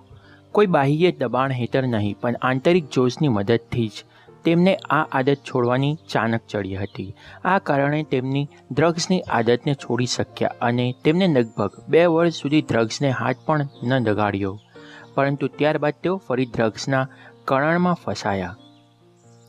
ડ્રગ્સ છોડ્યા બાદ ડ્રગ્સમાંથી જે મજા મળતી તે બંધ થઈ ગઈ. તેથી તેમનો માનસિક તણાવ વધી ગયો. તેમની હાલત દયાજનક બની ગઈ અને અંતે તેઓ ફરી ડ્રગ્સ તરફ વળી ગયા. કારણ કે આનંદ માટે ડ્રગ્સ સિવાય બીજો કોઈ વિકલ્પ શોધી શકાય તે તેઓ જાણતા જ નહોતા. ત્રીજું જૂથ એવી વ્યક્તિઓનું હતું જેમને ડ્રગ્સથી દૂર કરવા માટે શરૂઆતની જ નવા અને યોગ્ય વિકલ્પની પસંદગી કરવાની તક આપવામાં આવી હતી. તેમને જે મજા ડ્રગ્સમાંથી મળતી હતી તે મજા બીજી કઈ સારી આદતોમાંથી મળી શકે તેની વિગતવાર માહિતી આપવામાં આવી. તેનો સૌથી મોટો ફાયદો એ થયો કે આ ત્રીજા જૂથની વ્યક્તિઓ તેમની ડ્રગ્સની આદતો તો સારી રીતે છોડી જ શકી, વળી તેની સાથે તેમના પરિવારજનો સાથે તેમના અંગત સંબંધો પણ સુધરવા લાગ્યા. કેટલાકનો આધ્યાત્મિક ઝોક વધ્યો તો કેટલાક તેમની કારકિર્દીમાં ફરી એટલા સારી રીતે ગોઠવાઈ ગયા કે તેમની ગાડી પૂરપાટ દોડવા લાગી. આટલા સારા પરિણામના કારણે તે જૂથની મોટેભાગની વ્યક્તિઓ ડ્રગ્સથી દૂર જ રહી અને તેમનામાંની કેટલીક ગણીગાંઠી વ્યક્તિઓ છેક 8 વર્ષ બાદ ડ્રગ તરફ પાછી વળી. ડ્રગ્સને છોડ્યા બાદ યોગ્ય વિકલ્પની પસંદગી મળ્યાનું આ અદ્ભુત પરિણામ હતું. તમે જોઈ શકશો કે જે લોકો ડ્રગ્સની કુટેવથી હંમેશ માટે છુટકારો મેળવી શક્યા તેમણે NACના પહેલા 4 સ્ટેપનો સમજદારીપૂર્વક ઉપયોગ કર્યો હતો. તમને પ્રશ્ન થશે કે તો પછી તેમની સાથેના પેલા કેટલાક સાથીઓ કેમ 8 વર્ષ બાદ ફરી ડ્રગ તરફ વળી ગયા? જેનો જવાબ એ છે કે તેમના માટે NACનું 5મું સ્ટેપ પણ આવશ્યક હતું. કયું છે આ NACનું 5મું સ્ટેપ? NACનું 5મું સ્ટેપ: નવી પેટર્નની આદત ન કેળવાય ત્યાં સુધી તેની પર મંડ્યા રહો. આપણે નવી આદતને કેળવવાની હોય ત્યારે કન્ડિશનિંગની જરૂરિયાત રહે છે. નવી પેટર્નને પસંદ કરી લીધા બાદ તે કંઈ પહેલા જ દિવસથી વગર કોઈ પ્રયત્ને આપણી આદત બની જતી નથી. તે માટે આપણા તરફથી આપણને કેટલાક પ્રયત્નો કરવા પડશે. જૂના ન્યુરલ પાથવેની જગ્યાએ નવો ન્યુરલ પાથવે બનાવવો પડશે અને તે નવો ન્યુરલ પાથવે સંપૂર્ણપણે એટલો મજબૂત થઈ જાય કે નવી પેટર્નને આપણે સહજ આદતની જેમ અપનાવી લઈએ. ત્યાં સુધી આપણને દરરોજ તે નવા ન્યુરલ પાથવે પર મંડ્યા રહેવું પડશે. નવી પેટર્નને લાંબા ગાળા સુધી અમલમાં રાખવા માટે એક તો આપણને રોજનું રિહર્સલ કરવું પડે અને બીજું કે તેની સાથે આપણી લાગણીઓ તીવ્રપણે જોડી દેવી પડે. જો આમ કરવામાં આવે તો તમે તમારો ન્યુરલ પાથવે ઝડપથી તૈયાર કરી શકશો અને તે પૂરતો મજબૂત પણ હશે. મેં હમણાં જ કહ્યું તે મુજબ તમે નવી આદત પ્રમાણે રોજે રોજ વર્તો તે કદાચ શક્ય ન પણ હોય. આવા સંજોગોમાં તમે માત્ર એક કલ્પના કરતા રહો કે તમે નવી આદત પર અમલ કરો છો અને તમને તેનાથી આનંદ થાય છે. આટલું કરશો તો પણ ચાલશે. તમારું મગજ આ બાબતે બહુ ભોળું છે. તે આ કલ્પના કે હકીકત વચ્ચેનો ભેદ પારખી શકશે નહીં. તે તો આ કલ્પનાને સાચી માની લેશે અને આ રીતે મગજમાં નવા ન્યુરલ પાથવે બનતા રહેશે. એકવાર તમારું મગજ નવા ન્યુરલ પાથવે પર દોડવા પર કન્ડિશનિંગ થઈ જશે, એટલે કે કેળવાઈ જશે, પછી તેની સામે જૂની આદતોનો વિકલ્પ આવશે તો પણ તે તરફ ફંટાઈ જશે નહીં. તમે એવું બિલકુલ ન માનશો કે આ રીતની કન્ડિશનિંગની વાત કરતી વખતે હું અતિશયોક્તિ કરી રહ્યો છું. આપણું મગજ એકવાર ન્યુરલ પાથવે તૈયાર કર્યા બાદ ક્યારેય ભૂલ કરતું નથી. મેં હમણાં જ આ અંગે એક સુંદર કિસ્સો વાંચ્યો છે, જેમાં બોસ્ટન સેલ્ટિક તરફથી રમતા નેરી બર્ડની વાત છે. સોફ્ટ ડ્રિંકની એકાદ જાહેર ખબરમાં નેરી બર્ડને લેવામાં આવ્યો છે અને તેમાં તેણે એવું એક્ટિંગ કરવાનું હતું કે તે બોલને બાસ્કેટમાં નાખવા કોશિશ કરે, પણ બોલ તેમાં જાય નહીં. આમ કરવામાં તેને 9 વખત રીટેક લેવા પડ્યા. તેના ન્યુરલ પાર્ટવે એ જ રીતે કેરવાઈ ગયા હતા કે નેરી બોલ ઉછાળે તો બાસ્કેટમાં ગયા વિના ન રહે. બોલને બાસ્કેટમાં જ નાખવાની વર્ષોની પ્રેક્ટિસનું આ પરિણામ હતું. સતત રિહર્સલ કરીને અને તેમાં જાન રેડી દઈએ તો આ કામ એવું મુશ્કેલ નથી. NSCના આ 5 સ્ટેપને સારી રીતે અમલમાં મૂકતા પહેલાં કેટલીક ખાસ ટીપ જાણી લેવી જરૂરી છે. તમે તમારા વર્તનમાં કોઈ ફેરફાર લાવવા માટે તમારી આ નવી પેટર્નને અનુસરવાનું શરૂ કરશો. 5 કિલો વજન ઘટાડવું હોય તો 500 ગ્રામ વજન ઘટે તેટલી પણ રાહ જોવાની જરૂર નથી. ભાવતી વાનગી નજર સામે પડી હોય છતાં તમે મન પર કાબૂ રાખીને ડાઇનિંગ ટેબલ પરથી ઊભા થઈ જાઓ તો તેનો અર્થ એ થયો કે તમે સફળતા તરફ જઈ જ રહ્યા છો. તેથી તમે એ જ મિનિટે કોઈક ઇનામના હકદાર બની ચૂક્યા છો. વર્તનમાં બદલાવ લાવવાની આ સફરમાં આવા નાના નાના ઇનામો બહુ મોટો ભાગ ભજવે છે. તમારી મરજી મુજબનું તમે તમારા માટે થોડા સમયાંતરે માઇલસ્ટોન નક્કી કરતા રહો અને જ્યારે પણ તેને ક્રોસ કરો ત્યારે તમારી પોતાની જ પીઠ થાબડતા રહો. તે ઘણું જરૂરી છે. આ પ્રકારના ઇનામો તમારા નવા વર્તનની સાથે આનંદનું નવું ન્યુરો એસોસિએશન બનાવવામાં અગત્યનો ફાળો આપે છે. કન્ડિશનિંગનું આ કામ તમારા પરિવર્તનના આ પાયાને પાકો કરવા માટે ખૂબ જરૂરી છે. તે તમે સમજી ચૂક્યા હશો. તમે જેટલું જલ્દી આ પાયો પાકો કરશો તેટલી જ ઝડપથી તમે કાયમી ધોરણે ફેરફાર અપનાવી શકશો. આપણે તેને રીઇન્ફોર્મેશન કહી શકીએ. એકવાર તમે જે બદલાવ લાવો તે કાયમી રૂપે ટકી રહે તે માટે કઈ રીતે આ બદલાવને રીઇન્ફોર્સ કરી શકાય તે હવે જોઈએ. તાજેતરમાં જ આ અંગેનું એક ખૂબ સુંદર પુસ્તક મારા હાથમાં આવી ચડ્યું હતું. કરેન પ્રાયરનું આ પુસ્તક. આમ તો પ્રાણીઓના વર્તન વિશે લખવામાં આવ્યું છે, પણ મેં જોયું તે માણસોનું વર્તન પણ તેની સાથે આશ્ચર્યજનક સમાનતા ધરાવે છે. પુસ્તકનું નામ છે ડોન્ટ શૂટ ધ ડોગ. કરેનનું આ પુસ્તક કન્ડિશનિંગ અંગે ઊંડો અભ્યાસ કરનારાઓ માટે એક ટેક્સ્ટ બુકની ગરજ સારે તેવું માહિતીપ્રદ છે. કોઈક બાબત નિર્ણય લઈને સક્રિય થવાની વાત આવે ત્યારે પ્રાણીઓ અને મનુષ્યનું મગજ એક જ રીતે વર્તે છે. જો આપણે આપણને સક્રિય બનાવતા આ પરિબળ પર કાબૂ મેળવતા હોય તો કન્ડિશનિંગના પાયાના નિયમ જાણવામાં મદદરૂપ થઈ પડશે. પ્રાણીઓ આ નિયમ વિશે જાણતા ન હોવાથી તેઓ તેમના વર્તન પર કાબૂ મેળવી શકે નહીં, પણ આપણે તો બુદ્ધિજીવી હોવાનો લાભ લેવો જ રહ્યો. કરેન પ્રાયરે આ વાત તેના પુસ્તકમાં ખૂબ સરસ રીતે સમજાવી છે. પ્રાણીઓ પાસેથી આપણી ઈચ્છા મુજબનું કામ કરાવવા માટે પીડાનો કઈ રીતે ઉપયોગ કરવામાં આવતો તેનો તેણે વિગતવાર ચિતાર આપ્યો છે. સર્કસમાં રિંગ માસ્ટર સિંહને હન્ટર વીંચીને ખુરશી પર બેસાડી શકે છે.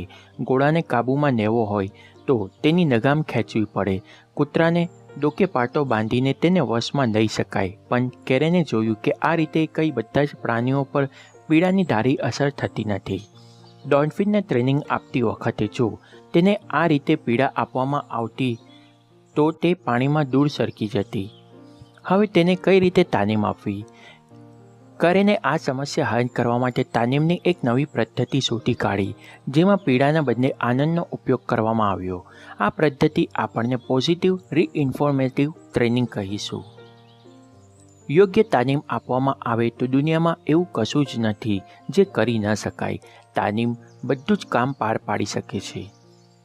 તે નઠારા માણસને સારો બનાવી શકે છે. તે ખરાબ સંસ્કારોને દૂર કરીને સારા સંસ્કારો શીખી શકે છે. તે મનુષ્યને દેવત્વ બક્ષીને મહાન બનાવી શકે છે. માર્ક ટેવિન. સફળતા મેળવવા માટે તમારા મગજને કન્ડિશનિંગ કરવું હોય તો તમે રીઇન્ફોર્સમેન્ટની શક્તિને સારી રીતે ઓળખી લો. જો તમારે તમારા વર્તનમાં કોઈ પરિવર્તન લાવવું હોય તો સૌથી પહેલાં તમારા મનને તે માટે તૈયાર કરવું પડશે, અથવા એમ કહો કે કન્ડિશનિંગ કરવું પડશે. આ કન્ડિશનિંગ માટે તમે તમારા તે મનગમતા ફેરફારને વારંવાર ગૂંથતા રહો તે જરૂરી છે. આ જ તો છે આપણું રીઇન્ફોર્સમેન્ટ.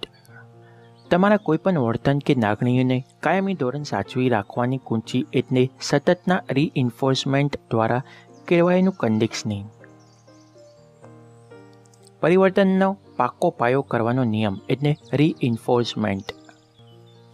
જો કોઈપણ લાગણી કે વર્તનને યોગ્ય માત્રામાં સતત ઘૂંટવામાં આવે તો આપણા માટે તે એક ઓટોમેટિક વર્તન બની જાય છે અને આપણું મન તેના માટે સહજ રીતે કેળવાઈ જાય છે.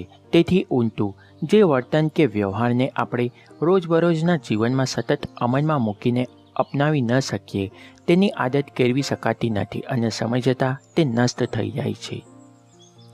જો આપણે આપણા અથવા બીજી કોઈ વ્યક્તિના વર્તનમાં ફેરફાર કરવો હોય તો રીઇન્ફોર્સમેન્ટ દ્વારા તે કામ સારી રીતે કરી શકીએ છીએ. આપણે હમણાં જ તેના અમુક ઉદાહરણો જોયા, જેમ કે તમે તમારો મનગમતો ફેરફાર અમલમાં મૂકવા માટે પોઝિટિવ રીઇન્ફોર્સમેન્ટને અનુસરી શકો. આ પોઝિટિવ રીઇન્ફોર્સમેન્ટ એટલે ઇનામ આપવાનો મુદ્દો. આ જ રીતે નેગેટિવ રીઇન્ફોર્સમેન્ટ પણ હોઈ શકે, જેમાં આપણે સિંહને હંટર વડે કે કૂતરાને પટ્ટા વડે પીડા આપીને કાબૂમાં નહીં લઈએ છીએ. અહીં એક વાત ખાસ ખ્યાલ રાખશો કે ઇનામ અથવા સજા એ પોતે જ રીઇન્ફોર્સમેન્ટ છે તેમ ગણીને એવું ભૂલભર્યું કહેવાશે. હકીકતમાં ઇનામની પાછળ મળનારો આનંદ અને સજાને કારણે મળનારી પીડા જ વ્યક્તિના વર્તનને બદલવામાં મહત્ત્વનો ભાગ ભજવે છે. તેથી એ બિલકુલ ભૂલશો નહીં કે રીઇન્ફોર્સમેન્ટ તો મનગમતો ફેરફાર જોવા મળે કે તરત જ તેમાં પ્રતિભાવ રૂપે અપાતું ઇનામ છે, તો જ તેનો આનંદ વ્યક્તિના તે ફેરફારને કાયમી બનાવવામાં મદદરૂપ થશે. બીજી કોઈ ભેટ તો ગમે ત્યારે અપાય તો ચાલે, પણ મનગમતા ફેરફારને કદર રૂપે જે ઇનામ અપાય તે તો તરત જ મળવું જોઈએ, તો જ તે અસરકારક બને. અલબત્ત આ જ બાબત નેગેટિવ રીઇન્ફોર્સમેન્ટના ભાગરૂપે અપાતી સજાને લાગુ પડે છે. આ વાતને આપણે વિગતવાર સમજીએ. રીઇન્ફોર્સમેન્ટમાં સમયનું મહત્ત્વ. જ્યારે આપણે કોઈને નવા વર્તન માટે કેળવવા માંગતા હોઈએ ત્યારે તેને કઈ ઘડીએ આનંદ દ્વારા પ્રોત્સાહન પૂરું પાડીએ કે સજા દ્વારા અણગમો વ્યક્ત કરીએ તે ઘડીનું ઘણું મહત્ત્વ છે. બાસ્કેટબોલ જેવી રમતમાં ખેલાડીઓ ખૂબ સુંદર રીતે એકબીજાને બોલ પાસ કરીને બાસ્કેટ સુધી પહોંચાડી દે છે અને તે જ મિનિટે કોચ તેમને તાળીઓથી વધાવી દે છે અને ખુશખુશાલ થઈને ગ્રેટ કે બ્રાવોની બૂમો પાડે છે. તો તે પ્રોત્સાહનની અદ્ભુત અસર ટીમના ખેલાડીઓ પર જોવા મળે છે. પણ 4 દિવસ બાદ કોચ તેની ટીમને કહે કે 15 દિવસ પહેલાંની મેચમાં તમે આ બોલ સરસ રીતે પાસ કર્યો હતો, તો તે ખેલાડીઓ પર શું અસર પડે? તમે જોયું હશે કે આપણી જ્યુડિશિયલ સિસ્ટમ કદાચ આવો જ ડિનેડ રિસ્પોન્સ આપવા માટે જાણીતી છે. અપરાધ થાય અને તરત જ અપરાધીને સજા આપવામાં આવે તો અપરાધીના અને લોકોના મન પર તેની ઘેરી છાપ પડે કે કાયદો કોઈ ગુનેગારને છોડતો નથી, પરંતુ ગુનેગારને સજા એટલી મોડી થાય છે કે ખોટું કામ કરનારાના મનમાં કાયદાનો ખોફ બેસતો નથી અને સામાન્ય લોકોને ન્યાયતંત્ર પર વિશ્વાસ આવતો નથી. આમ તરત સજા ન મળવાના કારણે આ નેગેટિવ રીઇન્ફોર્સમેન્ટ અસરકારક સાબિત થતું નથી. કોઈકના વર્તનમાં તે ઈચ્છિત ફેરફાર લાવે ત્યારે આપણે તેને તરત જ કોઈક ભેટ આપીને કદર કરીએ તો તે ફેરફારને તેના મન પર સારી અસર પડે છે. તેને જે ફેરફાર કર્યો તેની લોકોએ નોંધ લીધી, એટલું જ નહીં તેને જાહેરમાં વખાણ્યો પણ ખરો. આ આનંદ અને સંતોષના કારણે તે ફેરફારને કાયમી રૂપ આપવા માટે તેનું મગજ હોશે તૈયાર થઈ જાય છે. અત્યાર સુધી તો માત્ર બુદ્ધિએ તે ફેરફાર કરવાનું નક્કી કર્યું હતું, પણ હવે તો તે ફેરફાર સાથે તેની લાગણીઓ પણ જોડાઈ ગઈ. તેથી આ ફેરફાર હંમેશાનો ફેરફાર બની રહેશે. આપણા સૌને પરસ્પરનો વ્યવહાર એકબીજાના વર્તન અને લાગણીઓને અસર કરતો હોય છે. તેથી જ ક્યારે આપણે કોઈક પાસે અમુક ચોક્કસ વર્તનની આશા રાખતા હોઈએ પણ તેની સાથેનું આપણું વર્તન અજાણતા જ એવું બની જાય છે કે સામી વ્યક્તિ આપણને પસંદ આવે તેવું વર્તન કરવા માટે પ્રેરાય જ નહીં. આ અંગે વાત કરતી વખતે મારી દીકરી જોની સાથે બનેલા એક ખાસ કિસ્સો મને યાદ આવે છે. તે વખતે જોનીનો એક બોયફ્રેન્ડ હતો. તે હંમેશા એમ ઈચ્છતો કે જોની તેની સામેથી ફોન કરે. આ રીતે બંને ફોન પર વાતો કરતા રહેતા. એવામાં બન્યું એવું કે જોનીના મોટાભાગના સમય તેની સ્કૂલમાં ભણતરમાં જવા લાગ્યો. ઉપરાંતમાં તેને એક નાટકમાં ભાગ લીધો હતો અને એક ડાન્સ પણ કરવાનો હતો. આ બધાના તાળામાર પ્રેક્ટિસમાંથી આવે ત્યારે એટલી થાકી ગઈ હોય કે પેલા બોયફ્રેન્ડને ફોન કરવાનું રહી જાય.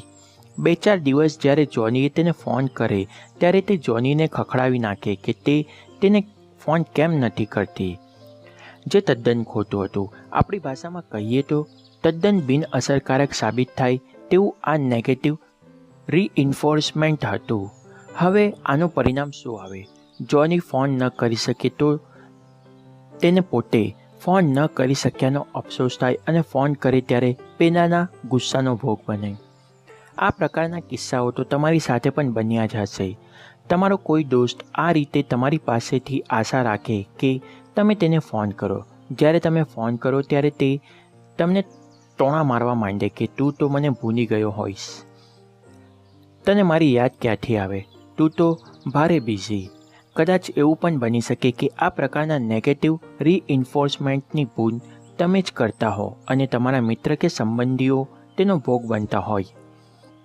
જો તેમ હોય તો એક વાત સમજી લો, તમે જે પ્રકારનું વર્તન તમારા મિત્ર કે સંબંધી પાસેથી ઈચ્છો છો તેના કરતાં તદ્દન ઊલટું વર્તન કરવા માટે તમે પોતે જ તેમને પ્રેરો છો. જોનીના કિસ્સામાં પણ આવું જ બન્યું. તેના બોયફ્રેન્ડ મહિનાઓ સુધી ફોન કરવા ન કરવા બાબતે તેની સાથે ઝઘડતો રહ્યો. જોનીને ઘણી ધીરજ રાખી પણ અંતે તેને લાગ્યું કે આ પ્રકારના સંબંધનો કોઈ અર્થ નથી. છેવટે તેની મિત્રતા તૂટી ગઈ. જો તમે ખરેખર એવું ઈચ્છતા હો કે તમારો કોઈ મિત્ર તમને સામેથી ફોન કરે તો હવેથી એ વાત ખાસ ધ્યાન રાખશો કે જ્યારે પણ તેનો ફોન આવે ત્યારે તમે અંતરના ઉમળકાથી તેની સાથે વાતચીત ચાલુ કરજો. તેના ફોનથી તમને કેટલો આનંદ થયો તેને અહેસાસ કરાવજો કે જ્યારે તે ફોનનું રિસીવર પાછું મૂકે ત્યારે તમારી સાથેની વાતોથી તાજો માજો થઈ ગયો હોય. પછી તમારે તેને કહેવું નહીં પડે કે મને ફોન કરતો રહે છે. તમારા ફોન નંબરની સાથે જ હવે તેના આનંદનું નવું ન્યુરો એસોસિએશન તૈયાર થઈ ગયું છે. હું આખા અમેરિકામાં ફરી ચૂક્યો છું અને મેં નોંધ્યું છે કે મોટાભાગની કંપનીઓ તેમના કર્મચારીઓ પાસે કામ કરાવવાના નેગેટિવ રીઇન્ફોર્સમેન્ટની સ્ટ્રેટેજી અપનાવે છે. જો બરાબર કામ ન થાય તો કર્મચારીને સજા કરવાના ભાગરૂપે પગાર કાપી લેવામાં આવે છે અથવા બીજા કોઈ શિક્ષાત્મક પગલાં ભરવામાં આવે છે. આ પદ્ધતિ ટૂંકા ગાળા માટે તો અસરકારક જણાય છે પણ લાંબા ગાળે તે નુકસાનકારક સાબિત થાય છે. યુરોપનો ઇતિહાસ આપણી નજર સામે છે. લોકો આ પ્રકારના દંડને જ્યાં સુધી સહી શક્યા ત્યાં સુધી દબાતા રહ્યા પણ જ્યારે તેમની સહનશક્તિને હદ આવી ગઈ ત્યારે અંતે બળવો થયો. જે કંપનીઓને આ નેગેટિવ રીઇન્ફોર્સમેન્ટના ગેરફાયદા સમજાઈ ગયા છે તેમને વળી નવો રસ્તો શોધી કાઢ્યો છે. આવી કંપનીઓ સારી રીતે કામ કરનાર કર્મચારીઓને પુરસ્કારના રૂપમાં કંઈક આર્થિક બોનસ આપવાનો માર્ગ અપનાવે છે. પહેલી નજરે આ પોઝિટિવ રીઇન્ફોર્સમેન્ટનો જ એક પ્રકાર લાગે અને કર્મચારી પણ તેને હોંશે હોંશે આવકારે. લાંબા ગાળે તો આ ઉપાય પણ ખાસ કારગર નીવડ્યો નથી કારણ કે કર્મચારીઓનું ધ્યાન કામ કરતાં વધારે ઇન્સેન્ટિવ પર રહે છે. આ પરિસ્થિતિ તો કંપનીને કે કર્મચારીને કોઈના પણ માટે સારી ગણી શકાય નહીં. આમ કંપનીના લાંબા ગાળાના હિતને ધ્યાનમાં લઈએ તો આર્થિક લાભનું ગાજર પણ સરવાળે નકામું સાબિત થાય છે. તો હવે આ કંપનીઓ માટે રીઇન્ફોર્સમેન્ટનો સૌથી સારો એક અને માત્ર એક ઉપાય છે કર્મચારીના અંગત વિકાસ માટે તકો ઊભી કરવી. આ અંગત વિકાસ એટલે એવો વિકાસ જેનાથી કર્મચારીઓ તેમના જીવન પ્રત્યે વધુ જવાબદાર બને, કામ પ્રત્યે વધુ જોશીલા તેમજ ખંતીના બને અને તેમની ફરજો પ્રત્યે વધુ સભાન બને. બહારથી દબાણ આપીને તેમની પાસેથી સારું કામ કરવાના બદલે તેમને એવી કેળવણી આપવામાં આવે કે પોતાના કામ પ્રત્યે તેઓ પોતે જ સંપૂર્ણપણે સમર્પિત રહે. તો તેમને બીજા કોઈ ઇનિશિયેટિવની જરૂર રહેશે નહીં. માનવીને તેમના સારા કામ માટે ઇનામ આપીને અને ખરાબ કામ માટે સજા આપીને સાચી પ્રેરણા આપી શકાય છે અને સાચા રસ્તે દોરી શકાય છે. આખી માનવજાત પાસેથી કામ કઢાવવા માટે અને દોરવણી કરવા માટે આ ઇનામ અને સજા એ ચાબુક અને લગામનું કામ કરે છે. જ્હોન નોક. તમારા રીઇન્ફોર્સમેન્ટના કાર્યક્રમને એવી રીતે ગોઠવો જેથી તમે કરેલું પરિવર્તન લાંબા ગાળા માટે ટકી રહે. જે ઘડીએ તમે ફેરફાર કરો તે જ ઘડીએ તમારા પીઠ થાબડી દો તો તે વધુ અસરકારક રીઇન્ફોર્સમેન્ટ સાબિત થશે. આ પ્રકારના તરતના ઇનામથી તમારા મનમાં જે આનંદ થાય છે તે આનંદના કારણે તમારામાં નવી પેટર્નની આદત કેળવવાનું જોશ પેદા થાય છે. નવી પેટર્ન અને આનંદ સાથેનું ન્યુરો એસોસિએશન તમને સતત પ્રેરણા આપતું રહે છે કે તમે તમારા મનપસંદ ફેરફારને વળગી રહો અને ફરી જૂની પેટર્ન તરફ ન સરકી જાઓ. મનગમતા ફેરફારમાં અચાનક તમારા ખોળામાં કોઈ ભેટ ટપકી પડે તો તે તમને પ્રોત્સાહન આપી શકે. જો તમે દર વખતે આ રીતની ભેટ લેતા રહો તો એક દિવસ એવો આવે કે તમને આ રીતની ભેટોની લેવાની આદત પડી જાય અને પરિવર્તનને પ્રોત્સાહન આપવાનો તેની પાછળનો મૂળ હેતુ જ ભૂલાઈ જાય. જરૂરિયાતવાળા લોકોને થોડી ઘણી આર્થિક મદદ કરવાનું મને પહેલેથી જ પસંદ છે. મારા કામકાજ અંગે મારે અવારનવાર એરપોર્ટ જવાનું થતું. એરપોર્ટના એક ચોક્કસ ટર્મિનલ પર એક વ્યક્તિ હંમેશા મારી તરફ હાથ લાંબો કરે અને હું મારા ખિસ્સામાં હાથ નાખીને તેને આપવા લાયક જે કંઈ મળે તે આપી દઉં. એકવાર મારું ખિસ્સું ખાલી નીકળ્યું તેથી મેં બહુ સનુકાઈપૂર્વક સોરી કહ્યું, પણ તે તો મારી પર ગુસ્સે થયો. મને આ અનુભવે એક વાત બરાબર સમજાઈ ગઈ. જો તમે કોઈને ઇનામ અકરામ આપતા રહો તો તેને મજા તો અચાનક મળવામાં જ છે. આપણે જે બોજ લેવાનો છે તે એ જ કે ક્યારે આપવાનું અને ક્યારે નહીં તેની એવી કોઈ નવી પેટર્ન નક્કી કરવી પડશે જેથી ઇનામ મેળવનારને માટે સરપ્રાઇઝની મજા જળવાઈ રહે. આ માટેની એક રીત છે સતત બદલાતા શેડ્યુલનું રીઇન્ફોર્સમેન્ટ. જ્યારે ડોલ્ફિનને પાણીમાંથી બહાર નીકળવાની જમ્પ લગાવવાની તાલીમ આપવામાં આવે છે ત્યારે તેનો ટ્રેનર આ જ પ્રકારની પોઝિટિવ રીઇન્ફોર્સમેન્ટનો સહારો લે છે. તે ધીરજપૂર્વક રાહ જુએ છે કે ક્યારે ડોલ્ફિન સરસ છલાંગ લગાવે. ડોલ્ફિન જેવી છલાંગ લગાવે કે તરત જ ટ્રેનર તેને શાબાશી રૂપે એક ફિશ ખવડાવે છે. ફરીથી આ જ ચક્ર ચાલુ થાય છે. આ ન્યુરો એસોસિએશનના કારણે ડોલ્ફિન સરસ રીતે છલાંગ લગાવતા શીખી જાય છે અને આમ તેના ટ્રેનરનું કામ સરળ રીતે પતી જાય છે. વાત આજનેથી અટકતી નથી. ટ્રેનરે તો તેને એ પણ શીખવવાનું છે કે તે દર વખતે ઊંચો કૂદકો લગાવે. હવે મૂળ મુદ્દો એ છે કે જો ડોલ્ફિનને દરેક કૂદકા સાથે ફિશ મેળવવાની આદત પડી જાય તો તે તો વધુ ઊંચા કૂદકા માટે મહેનત શા માટે કરે? તેથી અહીં ટ્રેનર પોતાની સ્ટ્રેટેજી બદલે છે. હવે તે ક્યારેય ડોલ્ફિનને પહેલી છલાંગ પછી ફિશ ધરી દે છે તો ક્યારેય ત્રીજી કે છઠ્ઠી છલાંગ પછી ફિશ ખવડાવે છે.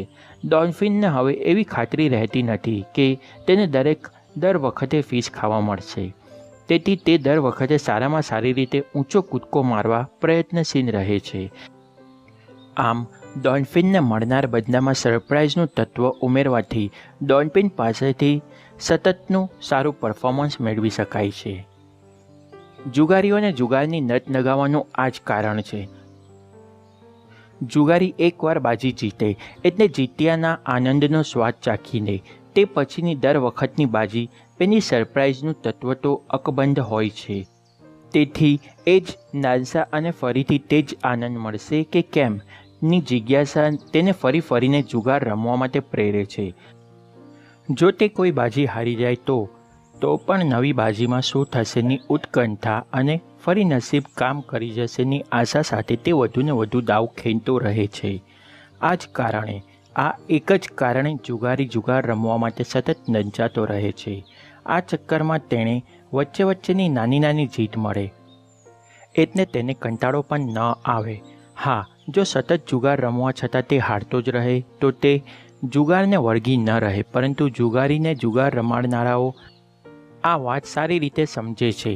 આ કારણે જ તેને વચ્ચે વચ્ચે જીતાડતા રહે છે. આપણી આ માનસિકતા આપણને ઘણી બધી જગ્યાએ અસર કરે છે. આપણે આજુબાજુ જોઈએ છીએ કે સ્મોકિંગ કરનારા ઘણા લોકો આ ખરાબ આદત છોડવા પ્રયાસ કરે છે અને તેમાંના કેટલાક લોકો તેને સફળતાપૂર્વક છોડી પણ બતાવે છે. છતાં 6-8 મહિના આ આદત પાછી આવી જાય છે. આ નિષ્ફળતા પાછળનું કારણ સમજીએ. તેમને પોતે જ સિગરેટ ન પીવાની એક નવી પેટર્ન સેટ કરી છે. 6-8 મહિને તેમને લાગે છે કે તેમને પોતાની જાત પર સારો એવો અંકુશ મેળવી લીધો છે, એટલે ફરી તેમને એકાદ કસ ખેંચી લેવાની ઈચ્છા થાય. વચ્ચે વચ્ચે ક્યારેક કસ લેવાની તેમની તનપ તેમને ફરી જૂની પેટર્નમાં જ લાવીને મૂકી દે છે અને આમ તેમની આદત જીવનભર પીછો છોડતી નથી. હકીકતમાં આ રીતે ક્યારેક ક્યારેક સિગરેટ પીતા રહેવાથી તેમના મગજમાં બની ગયેલું સિગરેટ અને આનંદનું જૂનું ન્યુરો એસોસિએશન તૂટતું જ નથી. ઊંટું દર વખતે હવે નહીં પીવના નિશ્ચય પછી પીવાનારી દરેક સિગરેટ તેમને વધુ નબળા બનાવવાનું કામ કરે છે. આપણે એ તો જાણીએ છીએ કે લાંબા ગાળાના કાયમી ફેરફાર માટે સતત અમુક ચોક્કસ પેટર્નમાં રીઇન્ફોર્સમેન્ટ મળતું રહેવું જોઈએ. કરેન પ્રાયરે તેમના પુસ્તકમાં ડોલ્ફિનની ટ્રેનિંગને સાંકળીને રીઇન્ફોર્સમેન્ટ માટેની આ પદ્ધતિની પણ વાત કરી છે. આ રીઇન્ફોર્સમેન્ટ એટલે ચોક્કસ શિડ્યુલમાં ગોઠવાયેલું રીઇન્ફોર્સમેન્ટ. ડોલ્ફિનને ટ્રેનિંગ આપવાના દોરમાં હવે પછીની તાલીમ એ છે કે આપણે તેને સતત દર વખતે સરસ ઊંચી છલાંગો લગાવતા શીખવવાનું છે. આ માટેનું સૌથી સાદું પગલું એ હશે કે ડોલ્ફિન સતત દર વખત છલાંગ લગાવે ત્યારે દર 10મી છલાંગે તેને ફિશ આપવામાં આવે છે. શરૂઆતમાં તો તમે આ રીતે ડોલ્ફિનને કૂદાવી શકો, પણ ડોલ્ફિન તરત જ સમજી જશે કે તેને ફક્ત દર 10મી છલાંગે ફિશની મિજબાની મળે છે. તેથી તે દર 10મો કૂદકો ઊંચો લગાવશે અને બાકીના 9 કૂદકા તરફ બહુ ધ્યાન આપશે નહીં. આપણે ત્યાં સરકારી નોકરિયાતોને પોતાની નોકરી પડકારરૂપ લાગતી નથી. તેની પાછળ પણ આ જ કારણ ભાગ ભજવે છે. તેને દર પહેલી તારીખે પગાર મળી જાય છે. જો તેઓ ખૂબ સારું કામ કરે તો પણ આ પગારની વિશેષ કંઈ મળવાનું નથી. આવા સંજોગોમાં તેઓ ફરજિયાતના રૂપમાં માટે આવી પડેલું કામ આટોપી નાખશે, પણ તેથી વધુ કંઈ કરવા માટે ઉત્સાહ બતાવશે નહીં. બીજી તરફ પ્રાઇવેટ કંપનીમાં વ્યક્તિને એક નિશ્ચિત પગાર ઉપર તેના કામની ગુણવત્તા અને માત્રાને ધ્યાનમાં રાખીને બોનસ, ઇનિશિયેટિવ અને ઇનામ અકરામ આપતા રહે છે. તેની ઉત્સાહી કર્મચારીને વધુ આગળ વધારવાની સતત તકો મળતી રહે છે. ચોક્કસ શિડ્યુલના રીઇન્ફોર્સમેન્ટના ભાગરૂપે અમુક ચોક્કસ પગારની રકમ તો તેને મળતી જ રહે છે. સાથે જ આ પ્રકારના વધારાના આર્થિક લાભો અને પ્રમોશન અચાનક આપતા રહે તો પેલું સરપ્રાઇઝનું તત્વ તેમાં ઉમેરાઈ જાય છે. આમ આ બંને પ્રકારના રીઇન્ફોર્સમેન્ટની સહિયારી અસર હેઠળ વ્યક્તિ પોતાનું સારામાં સારું કામ કરી શકે છે. પરિવર્તનના પાયાને પાક્કો કરવાની ત્રીજી પદ્ધતિ છે જેકપોટ પદ્ધતિ. ડોલ્ફિન સરસ છલાંગ લગાવે ત્યારે એક ફિશ ખવડાવવાના બદલે એકસાથે 5-6 ફિશ એકસાથે ખવડાવવા માટે આપી દો તો ડોલ્ફિન ખુશ થઈ જશે. તેની સીધી અસર એ પડે કે તે પોતાની છલાંગ પર વધુ ધ્યાન આપવા લાગશે. તે એમ વિચારશે કે સામાન્ય પરફોર્મન્સમાં પણ જેકપોટ મળતો હોય તો થોડી વધુ મહેનત કરું તો જેકપોટથી પણ મોટું વળતર મેળવી શકો. આમ ક્યારેક આ પ્રકારના જેકપોટથી અણધાર્યું સારું પ્રદર્શન મેળવી શકાય છે. આમ પ્રાણીઓના વર્તન અને માણસના વર્તનમાં તેમજ પ્રતિભાવમાં નવી લાગે તેટલી બધી સમાનતા જોવા મળે છે. આપણે રીઇન્ફોર્સમેન્ટ અંગેના ડોલ્ફિનના જે કિસ્સાઓ જોયા તે બધા જ કિસ્સામાં ડોલ્ફિનના સ્થાને કોઈ વ્યક્તિ હોત તો તેનો પ્રતિભાવો આવા જ હોત. અજમાઈશ કરવી હોય તો એકવાર તમારા બાળકને આ પ્રકારે ઇનામ આપીને તેને પ્રોત્સાહિત કરવાની પદ્ધતિ અપનાવી જુઓ, પછી જુઓ તેનો ચમત્કાર. જેકપોટની કમાલ. કેટલીક વાર એવું પણ જોવા મળે છે કે ગમે તેટલી કોશિશ કરો તો પણ ડોલ્ફિનની પાસેથી તેનો ટ્રેનર ધાર્યું કામ કરાવી શકે નહીં. તે ડોલ્ફિનની પ્રકૃતિ જ એવી જ હોય છે કે તેને કંઈ નવું શીખવાનું ગમતું જ ન હોય. છતાં તમે તેને 5-10 ફિશ ખવડાવી દો. આ અદરક આનંદની અસર નીચે તે કશું ન કરવાની પોતાની જૂની આદત ફગાવીને તેના ટ્રેનરને સહકાર આપવા તૈયાર થઈ જાય છે તેવું પણ બને છે. આ જ વાત માનવીને પણ લાગુ પડે છે. માની લો કે એક વ્યક્તિ બિલકુલ સહકાર આપતી નથી. તે એવી કોઈ પરિસ્થિતિમાં જ નથી કે કોઈ પ્રકારના ઇનામની આશા રાખી શકે. આમ છતાં તેને ભેદ સોગાદ આપવામાં આવે તો તે પોતે સમજી શકશે કે તેની પાછળ પોતાની કોઈ જ લાયકાત નથી, પણ સામી વ્યક્તિનો નિસ્વાર્થ પ્રેમ જ છે. આ પ્રેમના પ્રતિભાવ રૂપે તે સહકાર આપવા માટે તૈયાર થઈ જાય તે શક્ય છે. આ પ્રેમ તેનો મૂળ સ્વભાવ બદલી શકે છે. નવી પેટર્ન માટે મનને કન્ડિશન્ડ કરવાનો સૌથી મહત્ત્વનો નિયમ તો એ જ છે કે જે ઘડીએ તમે પરિવર્તન લાવો તે જ ઘડીએ તે પરિવર્તનનો પાયો પાક્કો કરવામાં લાગી જાઓ. રીઇન્ફોર્સમેન્ટની આ પ્રક્રિયા તે જ મિનિટે કરવામાં આવે તો જ અસરકારક નીવડે છે. જે મિનિટે ભાવતું ભાણું છોડીને ઊભા થઈ ગયા તે મિનિટે જ એકાદી ભેટ જાતને આપી દો. આ જ રીતે ખાવાનું છોડીને મન પર સંયમ લેવાની ક્રિયાનું પુનરાવર્તન કરો. દર વખતે પોતાની જાતને શાબાશી આપીને પોરસાતા રહો. જો દર વખતે આમ કરવું શક્ય ન હોય તો કંઈ વાંધો નહીં. તમે માત્ર તેની કલ્પના કરતા રહો. તમારું આ દરેક પગલું તમારા પેના નવા ન્યુરો એસોસિએશનને મજબૂત કરવામાં પોતાનો ફાળો આપતું રહેશે અને તમે સહેલાઈથી નવા પરિવર્તન સાથે ગોઠવાતા જશો. જો કોઈ મનગમતું પરિવર્તન તમે લાવો તો તરત તેની પ્રશંસાના ભાગરૂપે તમારી પોતાની પીઠ થાબડી દો. જો આવું જ કોઈ પરિવર્તન અન્ય કોઈ લાવે તો તે જ મિનિટે તેને શાબાશી આપી દો. તે જ મિનિટેનું પ્રશંસાનું વિશેષ મહત્ત્વ છે તે ભૂલશો નહીં. બીજું કંઈ નહીં તો ગમતું ગીત સાંભળી લો તો પણ ચાલશે.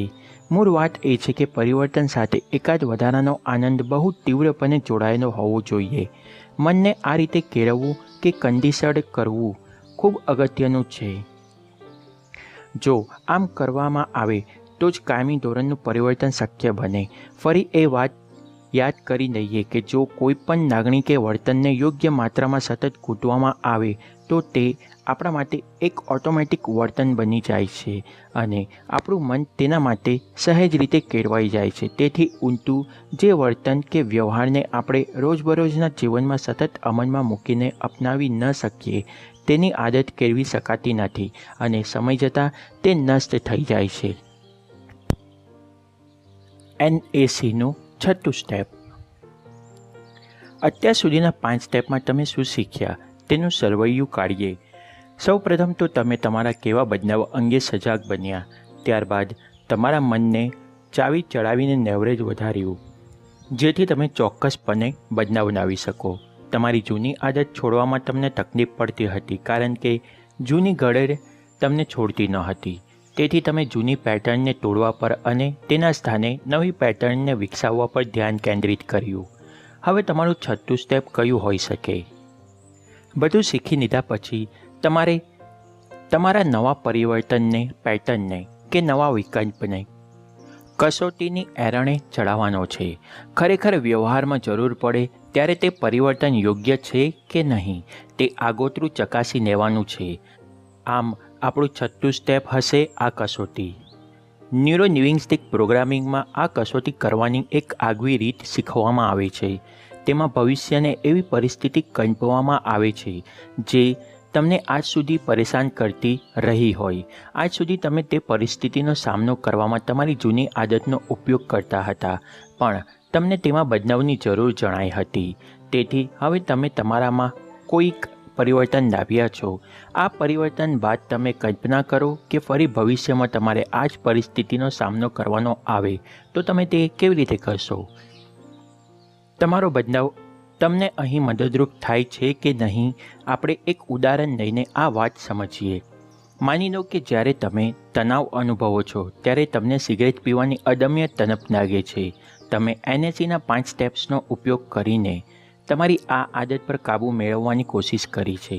હવે તમે મનોમન કલ્પના કરો કે તમે ખરેખર બહુ સ્ટ્રેસ આપનારી પરિસ્થિતિમાં ફસાઈ ગયા છો. આમ છતાં તમે સિગરેટને બિલકુલ યાદ કરતા નથી. તેને બદલે તમે તાણમાંથી બહાર નીકળવા માટેના અન્ય વિકલ્પનો સહારો લો છો. પછી થોડી વાર માટે રિલેક્સેશન માટેની સીડી સાંભળો છો. તેને હળવા અને લયબદ્ધ તાનથી તમને બહુ ખૂબ રાહત અનુભવાય છે અને અડધી કલાક માટે તમે તમારી બધી ચિંતા અને તાણને ભૂલી જાઓ છો.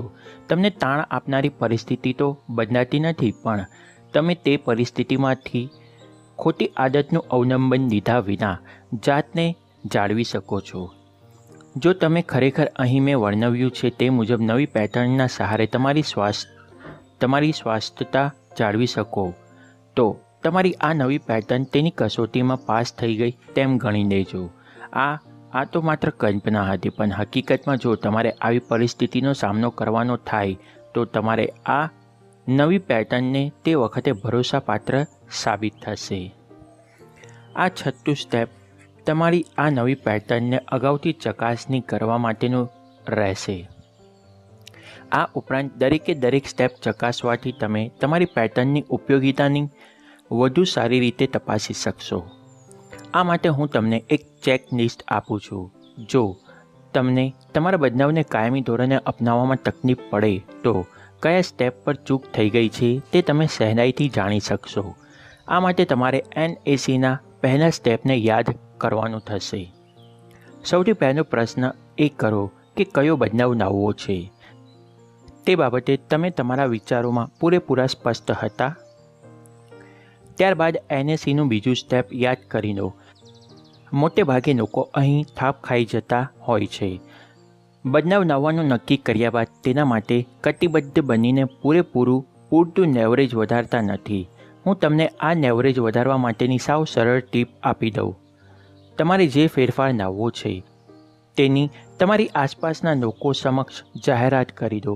આ જાહેરાત કરી દીધી હોવાથી તમારી ઉપર એક પ્રકારનું અદૃશ્ય દબાણ રહેશે અને તેના કારણે તમારું લેવરેજ વધશે. જો પૂરતી કટિબદ્ધતા હોવા છતાં ફેરફાર લાવવામાં અડચણો આવતી રહે તો NACના ત્રીજા સ્ટેપમાં ખામી નથી રહી ગઈ ને? સાચો ફેરફાર લાવવા માટે ખોટો રસ્તો નથી પકડી લીધો ને? ક્યાંક તમે ફસાયેલી માખીની જેમ કાચ સાથે ફરીને ભટકાતા તો નથી ને? જો તેમ હોય તો તમારે એક ખોટી ગરડમાંથી બહાર નીકળવા માટે જૂની પેટર્ન તોડવી જ પડશે.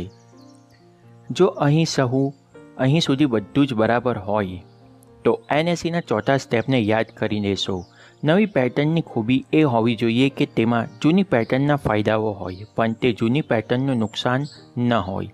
આમ તે આદતમાંથી મળતો તમારો આનંદ ઓછો ન થાય, પણ તેની આડઅસરો રૂપે થતું નુકસાન અટકી જાય. જરૂરી જણાય તો કોઈક રોલ મોડલને શોધી લેવો, જેથી નવી પેટર્નની વિકસાવવા માટે આપણને ભરોસાપાત્ર વિકલ્પ મળી રહે. જો હજી સુધી તમે તમારી ખામીને પકડી ન શક્યા હો તો તમે ચોક્કસ NACના 5મા સ્ટેપ પર ગફલત કરી બેઠા છો. તમે નવો વિકલ્પ શોધી લીધો, પણ તેને પાક્કો કરવા માટે જે મહેનત લેવી જોઈએ તે મહેનત લેવાનું ચૂકી ગયા. અહીં તમારે યોગ્ય રીઇન્ફોર્સમેન્ટની જરૂર છે. આ પાયાની મજબૂત બનાવવા માટે ત્રણેય પદ્ધતિઓની જાણકારી તમારા ભાથામાં પડી છે. સતત બદલાતા શેડ્યુલની રીઇન્ફોર્સમેન્ટ, ચોક્કસ શેડ્યુલમાં ગોઠવેલું રીઇન્ફોર્સમેન્ટ અને જરૂર પડીએ જેકપોટ. 1. સૌથી પહેલાં એ વાતની ખાતરી કરી લો કે તમે તમારી જૂની પેટર્ન સાથે પીડાને એકદમ સારી રીતે જોડી દીધી છે.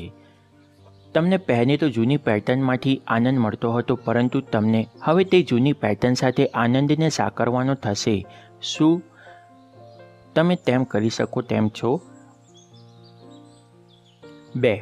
હવે એ વાતની ખાતરી કરી લો કે તમારી નવી પેટર્ન સાથે આનંદને તમે સારી રીતે જોડી દીધો છે. તમે જ્યારે નવી પેટર્નને, નવા વર્તનને યાદ કરો છો ત્યારે તમને મનમાં ને મનમાં આનંદનો અનુભવ થાય છે. આ નવા વર્તન સાથે તમને પીડા તો અનુભવાતી નથી ને? 3. આ નવું વર્તન તમારી નીતિમત્તા અને મૂલ્યો સાથે મેળ ખાય છે કે નહીં? આ બાબત ઘણી જરૂરી છે. નવા વર્તન સાથે તમારા મૂલ્યો પણ જળવાવા જોઈએ. તેની સાથે સમાધાન કરવું પડે તે યોગ્ય ગણાશે નહીં. આપણને આ અંગે આગળના પ્રકરણમાં વધુ વિગતે ચર્ચા કરીશું. 4. તમારી જૂની પેટર્નના લાભો તમને તમારી નવી પેટર્નમાંથી પણ મળવા જોઈએ.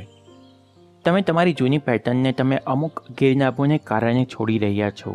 તમે તેમાંથી જે લાભો મેળવતા હતા તે તો નવી પેટર્ન સાથે પણ ચાલુ જ રહેવા જોઈએ.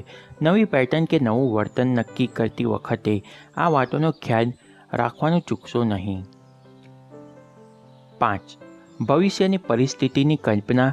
તમે પોતે નક્કી કરેલી નવી પેટર્ન અનુસાર ભવિષ્યમાં વર્તન કરી રહ્યા છો તેવી કલ્પના કરો. તમે જે પરિસ્થિતિમાં નવી પેટર્નને અપનાવવા તરફ વળ્યા છો તે કલ્પના કરો. જો તમારો નિર્ણય સાચો હશે તો તમને જરૂર એવું લાગશે કે નવી પેટર્નમાં તમે વધુ રાહત અનુભવો છો. અહીં એક વાત સાંભળવાની તમને મજા આવી જશે. NACના આ 6 સ્ટેપ દ્વારા તમે માત્ર તમારી 1-2 રોજિંદી ટેવોને જ બદલી શકો છો તેવું નથી. જિંદગીનું કોઈપણ મોટામાં મોટું પરિવર્તન લાવવા માટે આ સ્ટેપનો સહારો લઈ શકાય તેવા ભરોસાપાત્ર અને શક્તિશાળી આ સ્ટેપ્સ છે.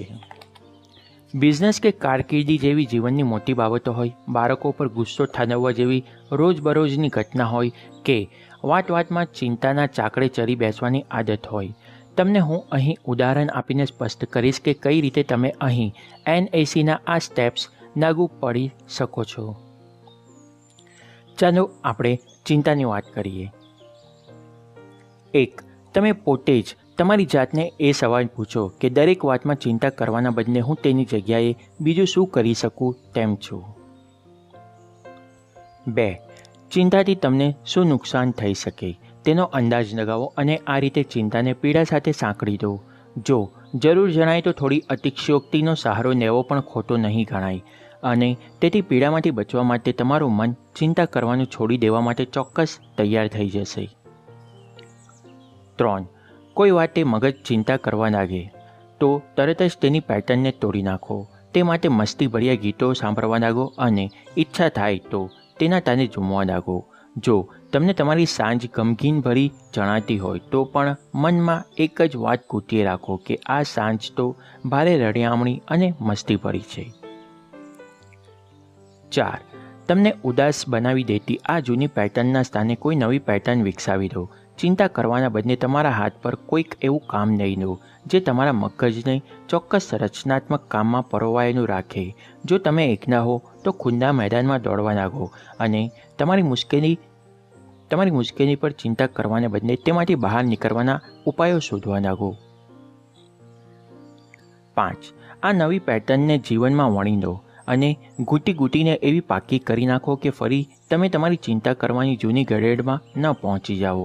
આ માટે તમે સતત રિહર્સલ કરતા રહો અને તમારી બધી જ લાગણીઓને તેની સાથે જોડીને તેમાં ઓતપ્રોત થઈ જાઓ. રિહર્સલ શક્ય ન બને તો કલ્પના કરતા રહો કે તમે એ જ પેટર્ન પર અમલ કરી રહ્યા છો. પછી આ નવી પેટર્ન એ તમારું ઓટોમેટિક વર્તન બની જશે. તમારે તેના માટે દર વખતે ખાસ પ્રયત્ન નહીં કરવો પડે. 6. જો ખરેખર ચિંતાનું કોઈ કારણ ન હોય તો પણ કલ્પના કરો કે તમે કોઈ ચિંતાજનક પરિસ્થિતિમાં મુકાઈ ગયા છો. આ સમયે મનોમન વિચારો કે NACના આ સ્ટેપ્સની મદદથી તમે કઈ રીતે ચિંતાને દૂર રાખીને તમારા સ્વાસ્થ્ય જાળવી શકશો. આમ તમારી નવી પેટર્નને કસોટીની એરણે ચડાવો. આ જ રીતે તમારે કોઈ બિઝનેસ ડીલ માટે સામે પાર્ટીનો સાથ મેળવવાનો હોય તો તેની સાથે અસરકારક વાતચીત કરતી વખતે પણ તમને આ સ્ટેપ્સ કામ આવી શકે તેમ છે. ચાલો તેની પર એક નજર નાખી લઈએ. 1. તમારે કઈ શરત મુજબની બિઝનેસ ડીલ જોઈએ છે અને તેમાં તમને શું નડી રહ્યું છે તે બાબતે પૂરેપૂરા સ્પષ્ટ બનો. વળી સામી પાર્ટીની અપેક્ષાઓ શું છે તે પણ જાણી લો. આમ પહેલા સ્ટેપ્સના અંતે તમારી પાસે જરૂરી માહિતી સ્પષ્ટ રૂપે હોવી જોઈએ. 2. સામી પાર્ટીને એ બાબતનો ખ્યાલ આપો કે આ ડીલ ન કરવામાં તેને કેટલું બધું નુકસાન છે. આ નુકસાન તેને અસહ્ય પીડા આપે તેટલું હોવું જોઈએ. 3. દર વખતે તમારી તેની સાથેની વાતચીત એક જ રીતે નિષ્ફળ જતી હોય તો હવે તમારે તે જૂની પેટર્નને તોડવાની જરૂર છે. 4. આ જૂની પેટર્નના સ્થાને કોઈક એવી નવી પેટર્નને વિકસાવો જેનો તમને બંનેને ક્યારેય આજ સુધી વિચાર જ નહોતો આવ્યો. આ નવી પેટર્ન બંને માટે ફાયદારૂપ હોય તે આવશ્યક ગણાશે. 5. આ નવી પેટર્નના ફાયદાઓ વિશે સતત વિચારવાથી તમે તેને કાયમી ધોરણે અપનાવવામાં તમને મદદ મળશે કારણ કે તેની સાથે હવે તમારો અને સામી પાર્ટીનો આનંદ જોડાઈ ચૂક્યો છે. 6. એકવાર એ ચકાસી લો કે આ નવી પેટર્ન તમને તેમજ સામેની પાર્ટીને એક સરખો ફાયદો કરાવવા માટે સક્ષમ છે કે નહીં. જો તેમ હોય તો તેનો અમલ કરવા તમારે બિલકુલ અચકાવા જેવું નથી. તમારે તમારા બાળકો પાસેથી ઘરની સફાઈમાં મદદ લેવી હોય, અંગત સંબંધોમાં નિકટતા લાવવી હોય કે કારકિર્દીમાં પ્રગતિ કરવી હોય તો તે માટે પણ NSEના આ સ્ટેપ ઉપયોગી સાબિત થશે. હું તમને મારા દોસ્તનો એક કિસ્સો કહી સંભળાવું. એકવાર તે તેની સિગરેટ પીવાની તૈયારીમાં જ હતો અને તેની 6 વર્ષની દીકરી ત્યાં જઈ ચડી. પિતાના હાથમાં સિગરેટને જોઈને તે તરત ચીસ પાડી ઉઠી કે પપ્પા, તમે આમ ધીરે ધીરે મરવાનું કેમ પસંદ કરો છો? અંતે દુષ્કા ભરતા તેને એક વાક્ય ઉમેર્યું, હું તો એમ ઈચ્છું છું કે મારા લગ્ન વખતે તમે મારી બાજુમાં જ હો. શું તમે એમ નથી ઈચ્છતા? એક બાપ પાસે સવાલનો શું જવાબ હોય? તે બાપે તે ઘડીએ સિગરેટને છોડી દીધી. પછી આજ સુધી જિંદગીમાં ક્યારેય હાથ લગાડ્યો નથી. મારા આ દોસ્ત આ પહેલાં પણ સિગરેટ છોડવાની ઘણી કોશિશ કરી હતી, પણ તેની એકેય કોશિશ ફળી નહોતી. તેની દીકરીએ એવું શું કર્યું કે તેની આ ટેવ પરભરમાં છૂટી ગઈ? તે હવે જોઈએ. તેને તેના પિતાને પૂરેપૂરી આક્રમકતાથી સિગરેટ પ્રત્યેની પોતાની નારાજગી બતાવી. એક તરફ સિગરેટ સાથે મોતની પીડાનું ન્યુરો એસોસિએશન બનાવ્યું અને બીજી તરફ લાંબી જિંદગી સાથે પુત્રીના લગ્નમાં સામેલ થવાની ખુશીનું ન્યુરો એસોસિએશન બનાવ્યું. આ પેટર્ન સાથે તેની દીકરીની કોમળ ભાવનાઓ જોડાયેલી હતી, તેથી તે આ નવી પેટર્નને સરળતાથી સ્વીકારી શક્યો. આ જ હતો નવી પેટર્નનો ચમત્કાર. પુત્રી પિતાની સિગરેટને છોડાવીને ચંપી. તેની સિગરેટથી જે ખુશી મળતી તેવી જ ખુશી મેળવવા માટે બીજા સારા વિકલ્પો તે કેળવી શક્યો. આમ તો NSEના પહેલા 3 સ્ટેપમાં પણ ફેરફાર લાવવા માટે પૂરતા થઈ પડશે. તમારે શું જોઈએ છે તે અંગે સ્પષ્ટ બનો. ત્યારબાદ તે મેળવવા માટે તમારે તમારું જોશ વધારવું પડશે, જેને મેં લેવરેજનું નામ આપ્યું છે. હવે તમારે તમારી જૂની પેટર્નને તોડવાની છે. મને ખાતરી છે કે જો તમે પૂરેપૂરા લેવરેજ અહીં સુધી પહોંચી ગયા